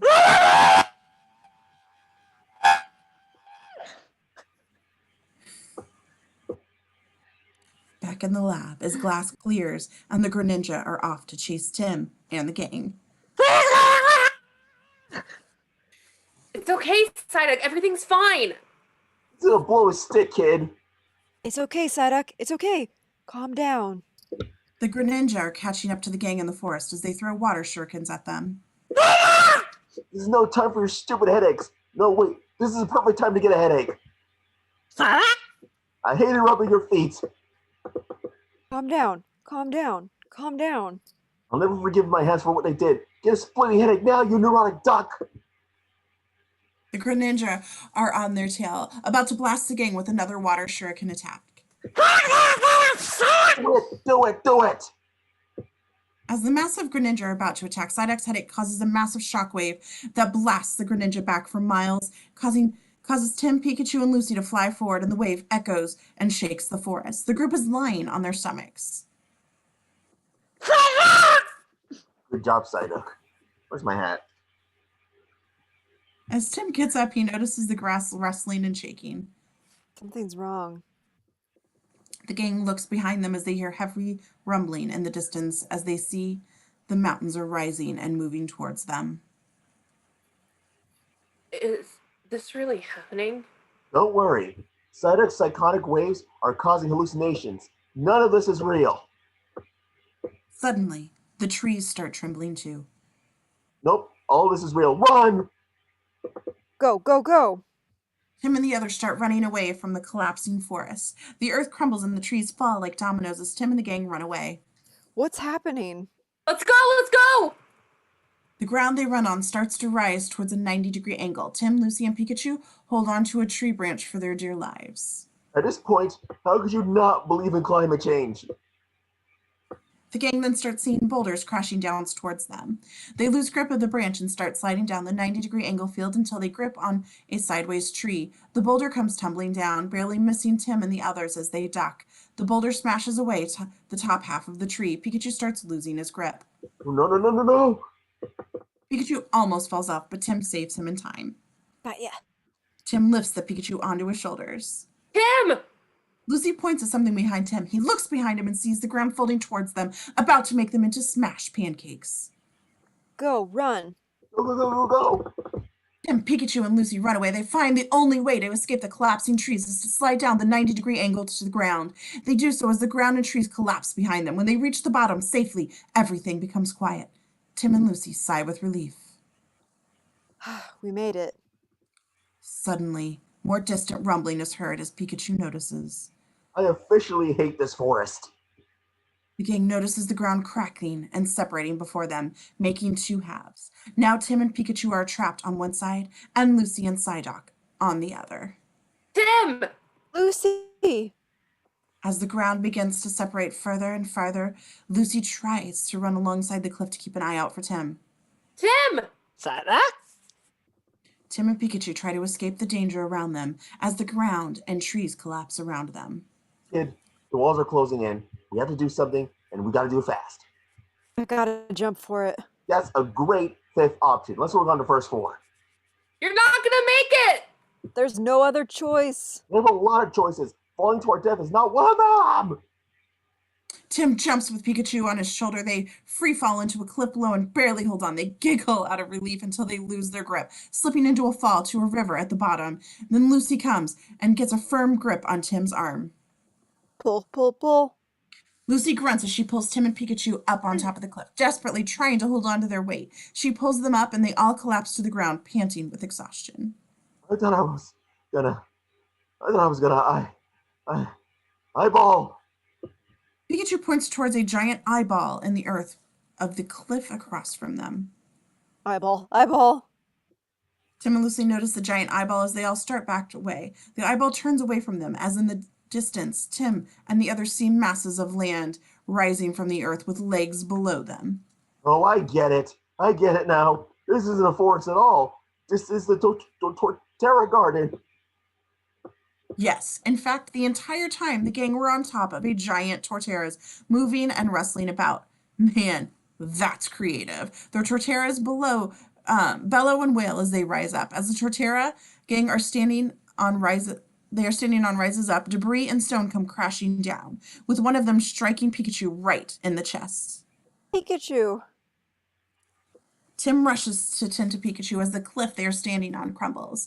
Tim and Pikachu and Lucy and Psyduck all fall towards the river below. The Torterras bellow as they sink back down to the ground and rest. Tim carries Pikachu as they, along with Lucy and Psyduck, are washed up to the shore of the river.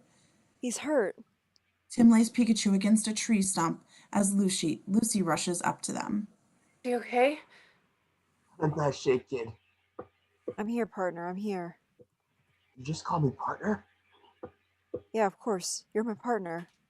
Yeah, that's right. You got my back. Pikachu starts to close his eyes. Hey, bud. Hey, Pikachu. Pikachu starts to breathe heavily and close his eyes more. Pikachu. Pikachu closes his eyes, losing consciousness. No. Tim and Lucy hear a Pokemon cry. Nearby, it's the OG Kanto Grass Pokemon starter, Bulbasaur, walking by. Hey, help, please. Please, he's hurt, please. Aw, the cute little Bulbasaur sees Tim and the others and squeaks softly.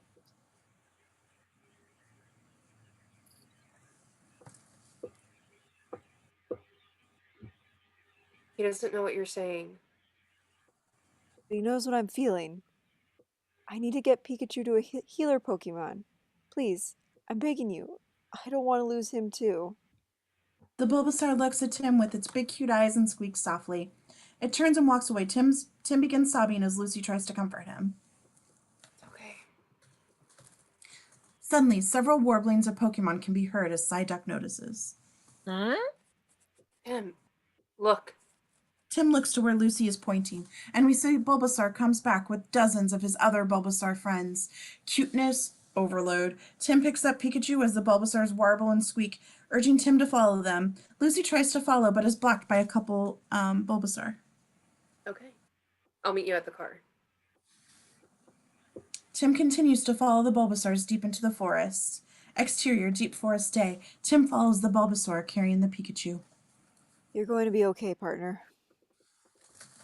The Bulbasaurs warble and chitter as they lead Tim through a creek between the two cliffs. The group of Bulbasaur lead Tim to a rock where they gesture for Tim to place Pikachu on. Here? Tim places the unconscious Pikachu on the rock as the Bulbasaurs leave. Hey, where are you going? What am I supposed to do? I've been waiting for you. Suddenly, Mewtwo appears, floating towards Tim and Pikachu. There is fear in Tim's eyes. You too? Mewtwo's palms begin to glow as a beam of light from them shines on the resting Pikachu. Hey, wait! Mewtwo's light levitates Pikachu. As Mewtwo's eyes begin to glow, the light is healing Pikachu, visibly making him more vibrant and giving him energy. As the healing process stops, Pikachu immediately wakes up. Where am I? You're okay. Yeah, somehow I'm fine. You brought the sun to me, as agreed. Tim looks confused. What is he talking about? I don't know, kid. I'm as lost as you are. Where's my father? What do you do to him? Mewtwo shows Tim a vision of when he escaped the lab. Mewtwo's vision. We see in the vision Pikachu electrocuting the power grid in the lab, causing it to malfunction. Mewtwo, in its containment chamber, senses this. Alert! We're losing power in the containment chamber. We see the lab explode, and then Harry's car crashing over the bridge. Then we see in the vision Mewtwo talking to Pikachu. Done well. Humanity is evil. I've always believed Pokemon are... The vision ends. Tim and Pikachu snap out of the vision. Oh! Mewtwo groans and hollers in pain as we see he is trapped by drones using electrical lasers to bondage him. Suddenly, we see Roger Clifford approaching from the top of the cliff. No! Tim notices Roger as Roger gives a menacing smirk back. The drones continue to torture Mewtwo as it carries the Pokemon containment chamber. Mewtwo takes the final glance at Roger as the containment closes, with Clifford admiring his handiwork.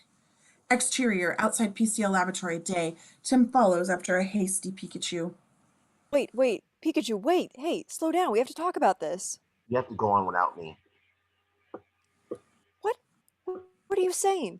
Roger has Mewtwo, Mewtwo has my father. We're running out of time, we have a case to solve. You already solved mine. I know who I am. I'm the guy who betrayed Harry. We don't know that. We both saw it. I betrayed your father, which means I could betray you too. You wouldn't do that. I don't care what I saw, I know who you are. How do you know? Because I can feel it in my jellies. I made that up. There's no jellies. There's no meat. I don't believe that. You're better off on your own. Tim tries to pull for Pikachu's arm. Come on, Pikachu. No. I need you, please. You have to stay away. It's for your own good. No, I'm not letting you go. Electric sparks come out of Pikachu's cheeks, and it shocks Tim, making him yelp and let go of the electric mouse. Pikachu feels immediate regret. See? I can't help it. I hurt people who need me. That's who I am. I'm sorry. Pikachu starts to leave Tim. Meanwhile, Lucy and Psyduck exit the fence bordering the lab and run towards Tim. Tim! Lucy sees Pikachu leaving. Where's he going? Hey, what happened? Is Pikachu okay? No, he's not. Let's go. We gotta get back to the city. Lucy looks concerned for both Tim and Pikachu. Okay. Come on. Exit downtown Rhyme City Day. We see a helicopter view of Rhyme City skyline as news footage is being broadcast. The 10th anniversary Rhyme City Pokemon Parade is set to begin this afternoon. The whole city is converging on downtown to watch the day's festivities. After the news footage, we see Tim, Lucy, and Psyduck arrive in Lucy's minicar on a street where the parade is being prepared and balloons of various Pokemon are being blown up, much like the Macy's Thanksgiving Day Parade. I don't know what happened between you two, but we need to strategize. Tim bolts out of the car. Wait! Where are you going? We need to tell the public what we found. This is breaking news. No. No, you should break the news. I'm going to go talk to Howard. How? But Tim leaves. Tim, how am I supposed to break the news when the guy who runs the news is breaking the news? We then see a female news reporter named Cynthia. No, not the Sinnoh League champion, being prepped to shoot the story. Okay, Cynthia, we're live in 5, 4, 3. Lucy gets an idea, then turns to Psyduck. Stay in the car, okay? Anna. Tim starts with a mission as he heads towards the CNN building. As he passes, we see several Pokemon, including Blastoises, the fully evolved form of the Squirtle, and some of the coolest water Pokemon ever preparing the balloons. Meanwhile, Lucy approaches Cynthia, the news reporter. Mrs. McMaster? Hi, I'm Lucy Stevens, the intern at CNN. Could you... Cynthia hands Lucy her microphone as she straightens her blouse. Yeah, I have a story that's really important that people need to hear, and I was really hoping you could help me tell it. I just need... Lucy, please, take my coffee order. Flat white, extra shot. Cynthia rudely hands her her red jacket. Wow. C-word. Just because they ban Pokemon battling, they say themselves as self-righteous, but Rhyme City people are dicks. But Lucy gets an idea. Sure thing, Cynthia. Exterior bridge day. Meanwhile, on the same bridge of Harry's accident, Pikachu is feeling lonely and downtrodden as he soulfully sings the best cartoon theme song of all time, the Pokemon theme song. He doesn't sing the full song in the final movie, but here's Curtis to serenade you with the full version. I want to be the very best, like no one ever was. To catch depth, my real test. To train them is my cause. I will travel across the land, searching far and wide. Teach Pokemon to understand the power that's inside. Pokemon, gotta catch 'em all, it's you and me. I know it's my destiny. Pokemon, oh, you're my best friend. In a world we must defend. Pokemon, gotta catch 'em all. Our heart's so true. Our courage will pull us through. You teach me and I'll teach you. Pokemon, gotta catch 'em all. Gotta catch 'em all. Pokemon.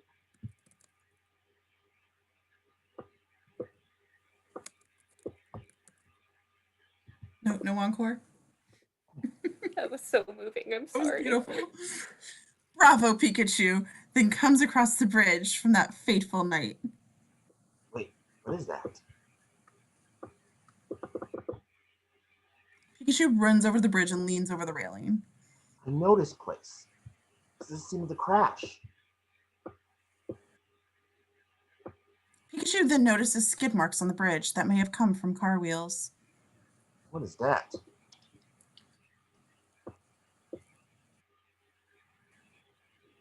What's this?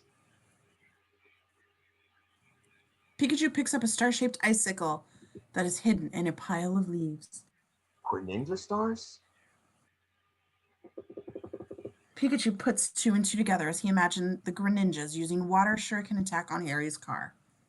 Roger must have sent the Greninjas to cause the crash, which means Mewtwo is trying to protect us? Pikachu imagines Mewtwo going after the Greninjas as he hears Howard Clifford's voice in his head. Advanced holographic imaging, it allows us to see things that they cannot or do not want us to see. Wait, how would have seen this in the hologram? Oh, no. Tim! Pikachu dashes for Rhyme City to help him set things right.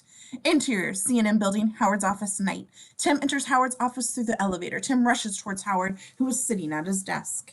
Howard, Mr. Clifford, your son. He has Mewtwo here. Tim notices Howard has a headpiece on. Wait, why do you... Tim, it's going to be okay. Tim hears sudden mechanical whirring as the hatch on the floor of Howard's office opens up, and from the hatch we see a containment chamber with Mewtwo trapped inside. Run! The art gas starts to fill the chamber, engulfing Mewtwo. No.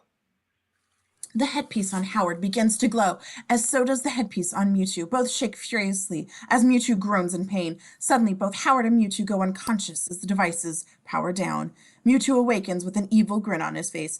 Tim is both confused and terrified. The containment chamber opens up and Mewtwo steps out. The transfer works. My body is in the chair, but my mind is in the Mewtwo. Howard? Well done, Tim. You and Harry's Pikachu led me straight to Mewtwo. Mewtwo didn't cause the crash. All your father had to do was take the money and walk away, but he started asking questions. I had to stop him. You tried to kill him. I had no choice. He tracked the R to the battles, traced it back to Dr. Laurent, and then he and his Pikachu helped Mewtwo escape. Tim tries to run away, but Howard Mewtwo uses his new psychic powers to bind Tim with a telekinetic force. Exterior downtown Rhyme City Day. The parade is about to go underway with the balloons up, marching bands in formation, and getting ready to play. So, as far as you can see, we are more than happy with the turnout today. So many families. The mayor of Rhyme City is speaking to news reporters as the security guard tells him to wrap it up. Thank you so much. Thank you. That's all for today. Thank you. In the crowd, Lucy rushes up to the security guard. Excuse me, please. Hello, hi. I have an interview with the mayor. Going through. The security guard opens up the railing at gate for her. Thank you. Oh, wow, that was easy. That was like the most gullible security guard in existence. Lucy finds the mayor in the stands. Mr. Mayor? Mr. Mayor, I need to speak with you. Please, it's urgent. A little late for an interview, don't you think? Wow, yeah, Rhyme City people are assholes.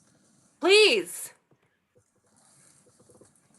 Lucy notices Roger Clifford approaching the stands and turns away so he doesn't notice.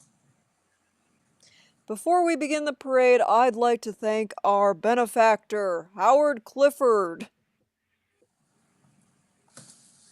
Interior C&M building, Howard's office day. We see that Howard Mewtwo continues behind him. This was never about curing me. I have found a path forward for all of us. Mewtwo has the power to transfer the soul of a human into the body of a Pokemon, as long as the Pokemon is in a crazed state. No. He does not have the power to do that. You writers just made that up. This is probably the weakest aspect of the story, as this was just hastily made up BS. But you guys honored the Pokemon lore so far, so why give up on you now? The Argos takes care of that. Tim looks down the building and sees the parade site. The balloons. The Argas is in the balloons. That's right! We're ripping off Batman 89! When do we get Mewtwo dancing to Prince? Howard Mewtwo sends Tim flying across the room. Then he uses his psychic powers to blast the glass windows out of his office. Exterior downtown Rhyme City Day. The crowd for the parade, the humans and Pokemon see the window of the C&M building being shattered as they gasp in horror. Howard Mewtwo then descends down onto the crowd. People of Rhyme City, I finally discovered a cure, not just for me, but for all of humanity. Pokemon can evolve into better versions of themselves, and now so can you. Humans and Pokemon merged into one. I know what happened to Tim's dad. Howard Mewtwo sends Psychic Blast to make the balloons leak Argas. That's where the Batwing... where's the Batwing when you need it? The Argas descends into the Pokemon in the crowd and they start to go nuts. Lucy does her best to warn the crowd. Don't let your Pokemon breathe the gas! Roger Clifford in the stands smirks and leaves. Detective Yoshida is in the stands and runs to use a police officer's radio. This is Yoshida requesting backup. All units should proceed to the... Suddenly, Yoshida's Snowball starts to attack him. Snubble, no! Howard Mewtwo uses his merging human and Pokemon given by the writers of Detective Pikachu powers to submerge Snubble and Yoshida. The newly merged Snubble is confused. Howard Mewtwo then starts merging all the nearby humans in the vicinity with their Pokemon. Lucy runs down the street to try to save them, but all around her, humans and their Pokemon are merging. Don't let your Pokemon breathe the gas! Don't let your Pokemon breathe the gas! Oh no, don't breathe the gas! Jesus, stop breathing. Howard Mewtwo continues to merge the humans and Pokemons. Lucy finds that bitch Cynthia, grabs her and the microphone, sips in front of the camera. This is Lucy Stevens reporting a citywide emergency. Do not let your Pokemon breathe. Lucy notices Psyduck panicking and waddling down the street towards her. Psyduck, no, don't!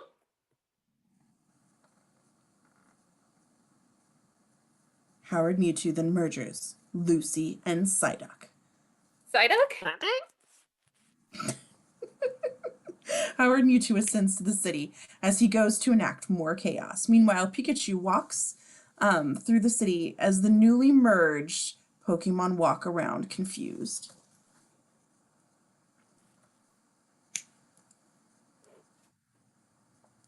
Okay, worst parade I've ever seen.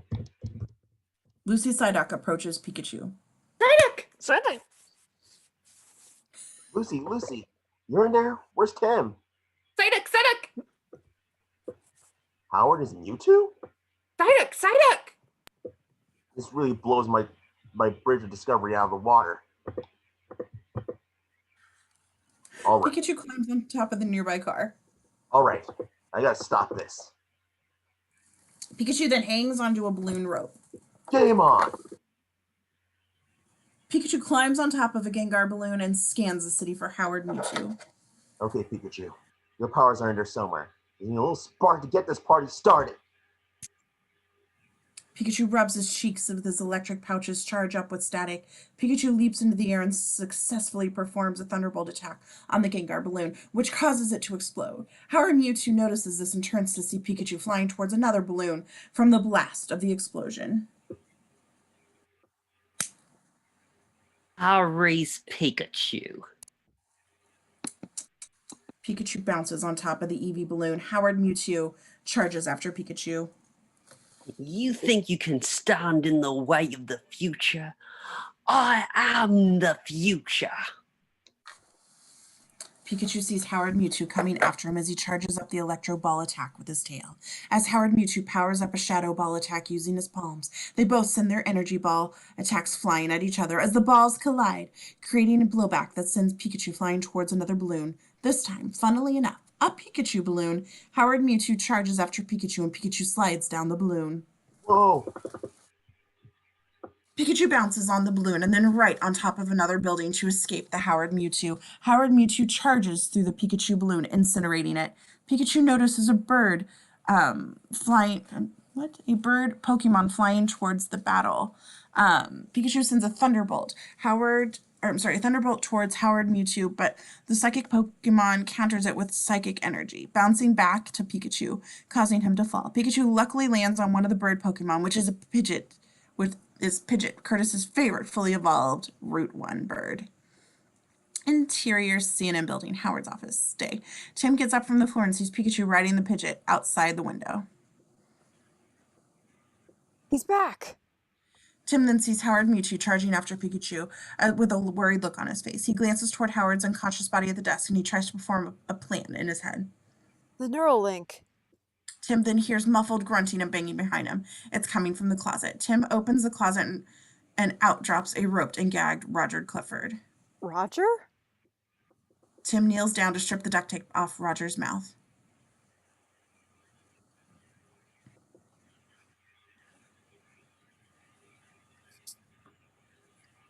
Roger! Behind you! Tim looks at him and sees another Roger Clifford, but then the second Roger Clifford transforms into the same pink-haired lady with sunglasses from before. The lady takes off the glasses and reveals she has dotted eyes. That's not creepy. Tim puts the pieces together. You're a Ditto. The Ditto, the same pink slimy Pokemon that can shapeshift into anything and great for breeding Pokemon in games, transforms back into its normal self for a bit. Ditto. Ditto transforms into the loudmouth Pokemon, Loudred, and uses a sonic boom to blast him across the room. Exterior Rhyme City Skyline Day. Outside, Pikachu is still riding the Pidgeot, escaping the Howard Mewtwo. Howard Mewtwo charges a Shadow Ball and sends it flying towards Pikachu. Think right. No, think left.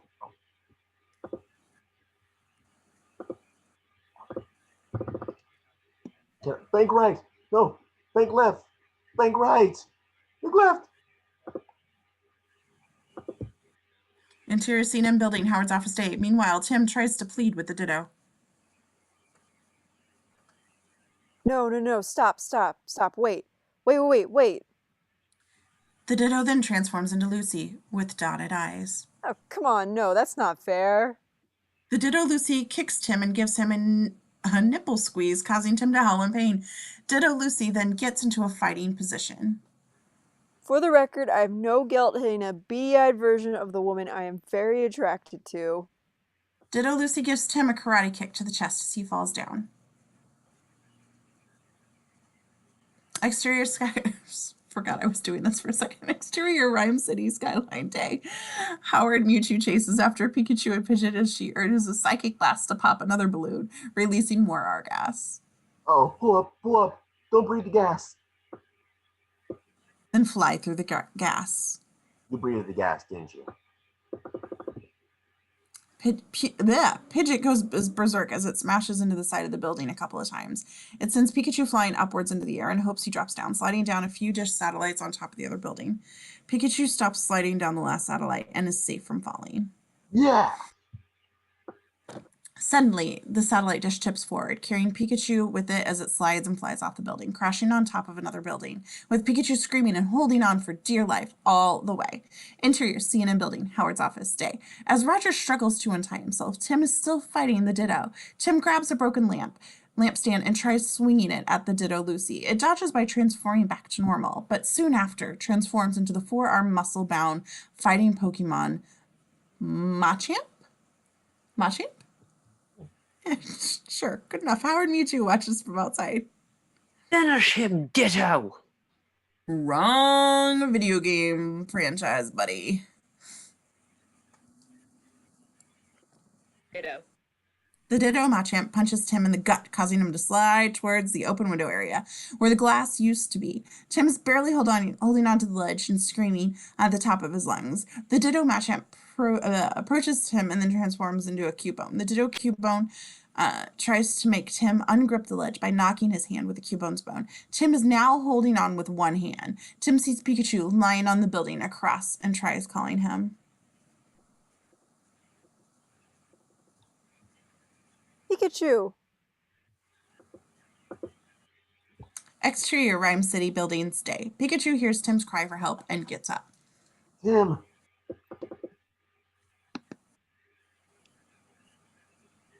Oh, Howard Mewtwo approaches Pikachu. Harry-son is finished. No. Tim said full attack was my best move. Let's do this Pokemon battle thing right.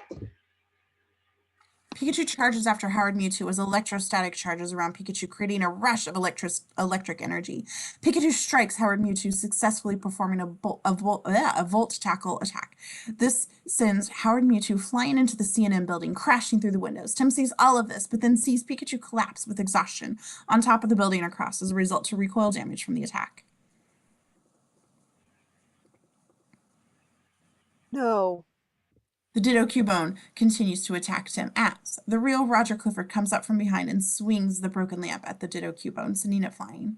I low-key feel sorry for it.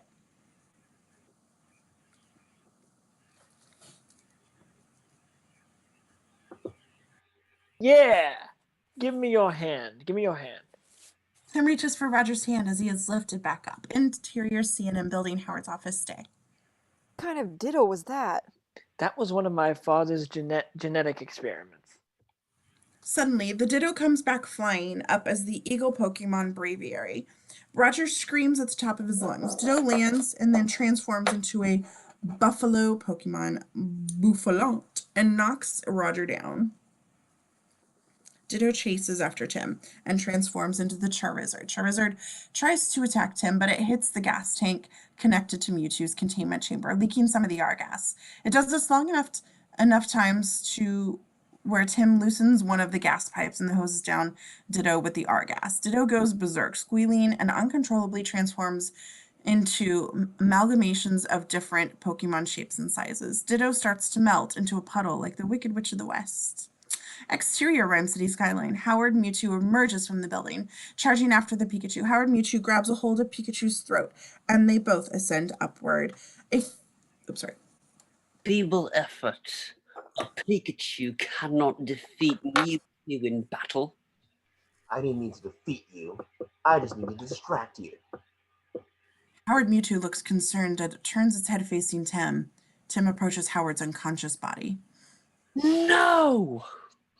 Tim strips the Neuralink device off Howard. Howard suddenly wakes up and this is done. No! Howard collapses to the floor. What have you done? Outside, the real Mewtwo struggles to gain back consciousness as he and Pikachu both fall. No, Pikachu! Pikachu continues falling almost all the way to the ground until something catches him. Pikachu is startled and gasps. It's Mewtwo using its telekinesis to levitate Pikachu and safely descend him to the ground. Exterior, downtown Rhyme City Day. Tim exits the CNN building and rushes towards Pikachu. Pikachu! Tim, oh, Are you okay? I'm sorry. I'm sorry I pushed you away, just when you needed me the most. I'm just happy you're back, partner. Pikachu's ears perk up at the sound of Tim saying this. He then turns to Mewtwo. Please tell me you can fix this mess. I will undo what has been done. Mewtwo ascends to the skies above the city and unleashes a powerful psychic blast that unmerges humans and their Pokemon. This includes Yoshida and his Snubbull, and Lucy and Psyduck. Lucy approaches Psyduck. Let's never do that again, okay? Pretty soon, everything is back to normal. Meanwhile, Tim, Pikachu, Lucy, and Roger watch Howard as he is being escorted away by police. The strangest thing is that no matter what is flaws, deep down, I blame myself for not being there for him. So do I, bruh. You were okay on this story, had a lead on it before anybody else even knew. Correct? Good, right? You're going on camera. I want you to give an in-depth report for CNN tonight, prime time, and make sure you close with Roger Clifford pledges to undo all the harm his father caused, starting with Pokemon he experimented on. Roger leaves Lucy as Lucy is overjoyed, gasping and laughing. I can't believe we did it! Say it! Great work. Hey, calm down. Stay calm. Oh, okay. Psyduck proceeds to hug Pikachu. Aww. Oh, I hope we never get to see each other again. Meet me later tonight? Cool. I mean, yeah. Okay, come on. Tim chuckles excitedly now that he's booed up and turns to Pikachu. Nice job, Tim. Mewtwo descends to Tim and Pikachu. There is one last thing I must fix. Tim and Pikachu look at each other. Tim turns to Mewtwo. The father. The father you have been looking for has been with you all along. Tim and Pikachu look at each other. What's he talking about? I don't... But then Tim looks closely at Pikachu and starts putting the pieces together. Mewtwo shows Tim and Pikachu another vision of Harry's crash at the bridge. Mewtwo's vision. In the vision, we see Pikachu looking up at Mewtwo. You've done well. Humanity is evil, but you have shown me that not all humans are bad. Harry Goodman, your Pikachu offers its body to save your mind. There is a sun. With the sun's return, I can repair the father. Your memory will be gone, but your heart will know who you are. Mewtwo levitates Harry's body. I take this body so that you might live. Return with the sun. The vision ends. Tim gasps after the vision ends and notices Pikachu is starting to glow. Dissolve to exterior Rhyme City train station day. The sun is shining and Tim is waiting at the train station. Hey, kid. Tim turns to see Pikachu back with his fedora hat. But it wasn't Pikachu that spoke. Next to him is a man revealed to be Tim's father, Harry Goodman, who looks a lot like Van Deadpool Wilder. Harry holds Tim's train ticket. Tim approaches him. Grams will meet you when you arrive. Harry hands Tim the ticket. Okay. A beat between them. Oh, I'll see ya. Tim gives Harry a handshake. See ya. Two can't bear the awkward goodbye any further. As they finally hug each other after a long hug, they release each other and Tim heads for the train. Harry's Pikachu looks saddened.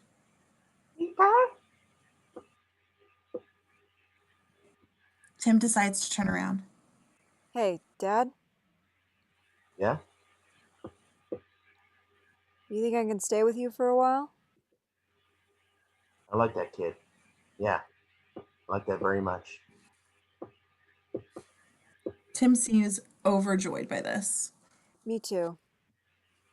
Tim drops his ticket in a nearby trash can, joins his father, and they walk together. Want to get a coffee? It's the weirdest thing. It's all I've been thinking about is having a coffee right now. I think I might have to find a new job. Oh yeah? What are you thinking? Maybe I could give detective work a try? I think he likes that idea. Ha!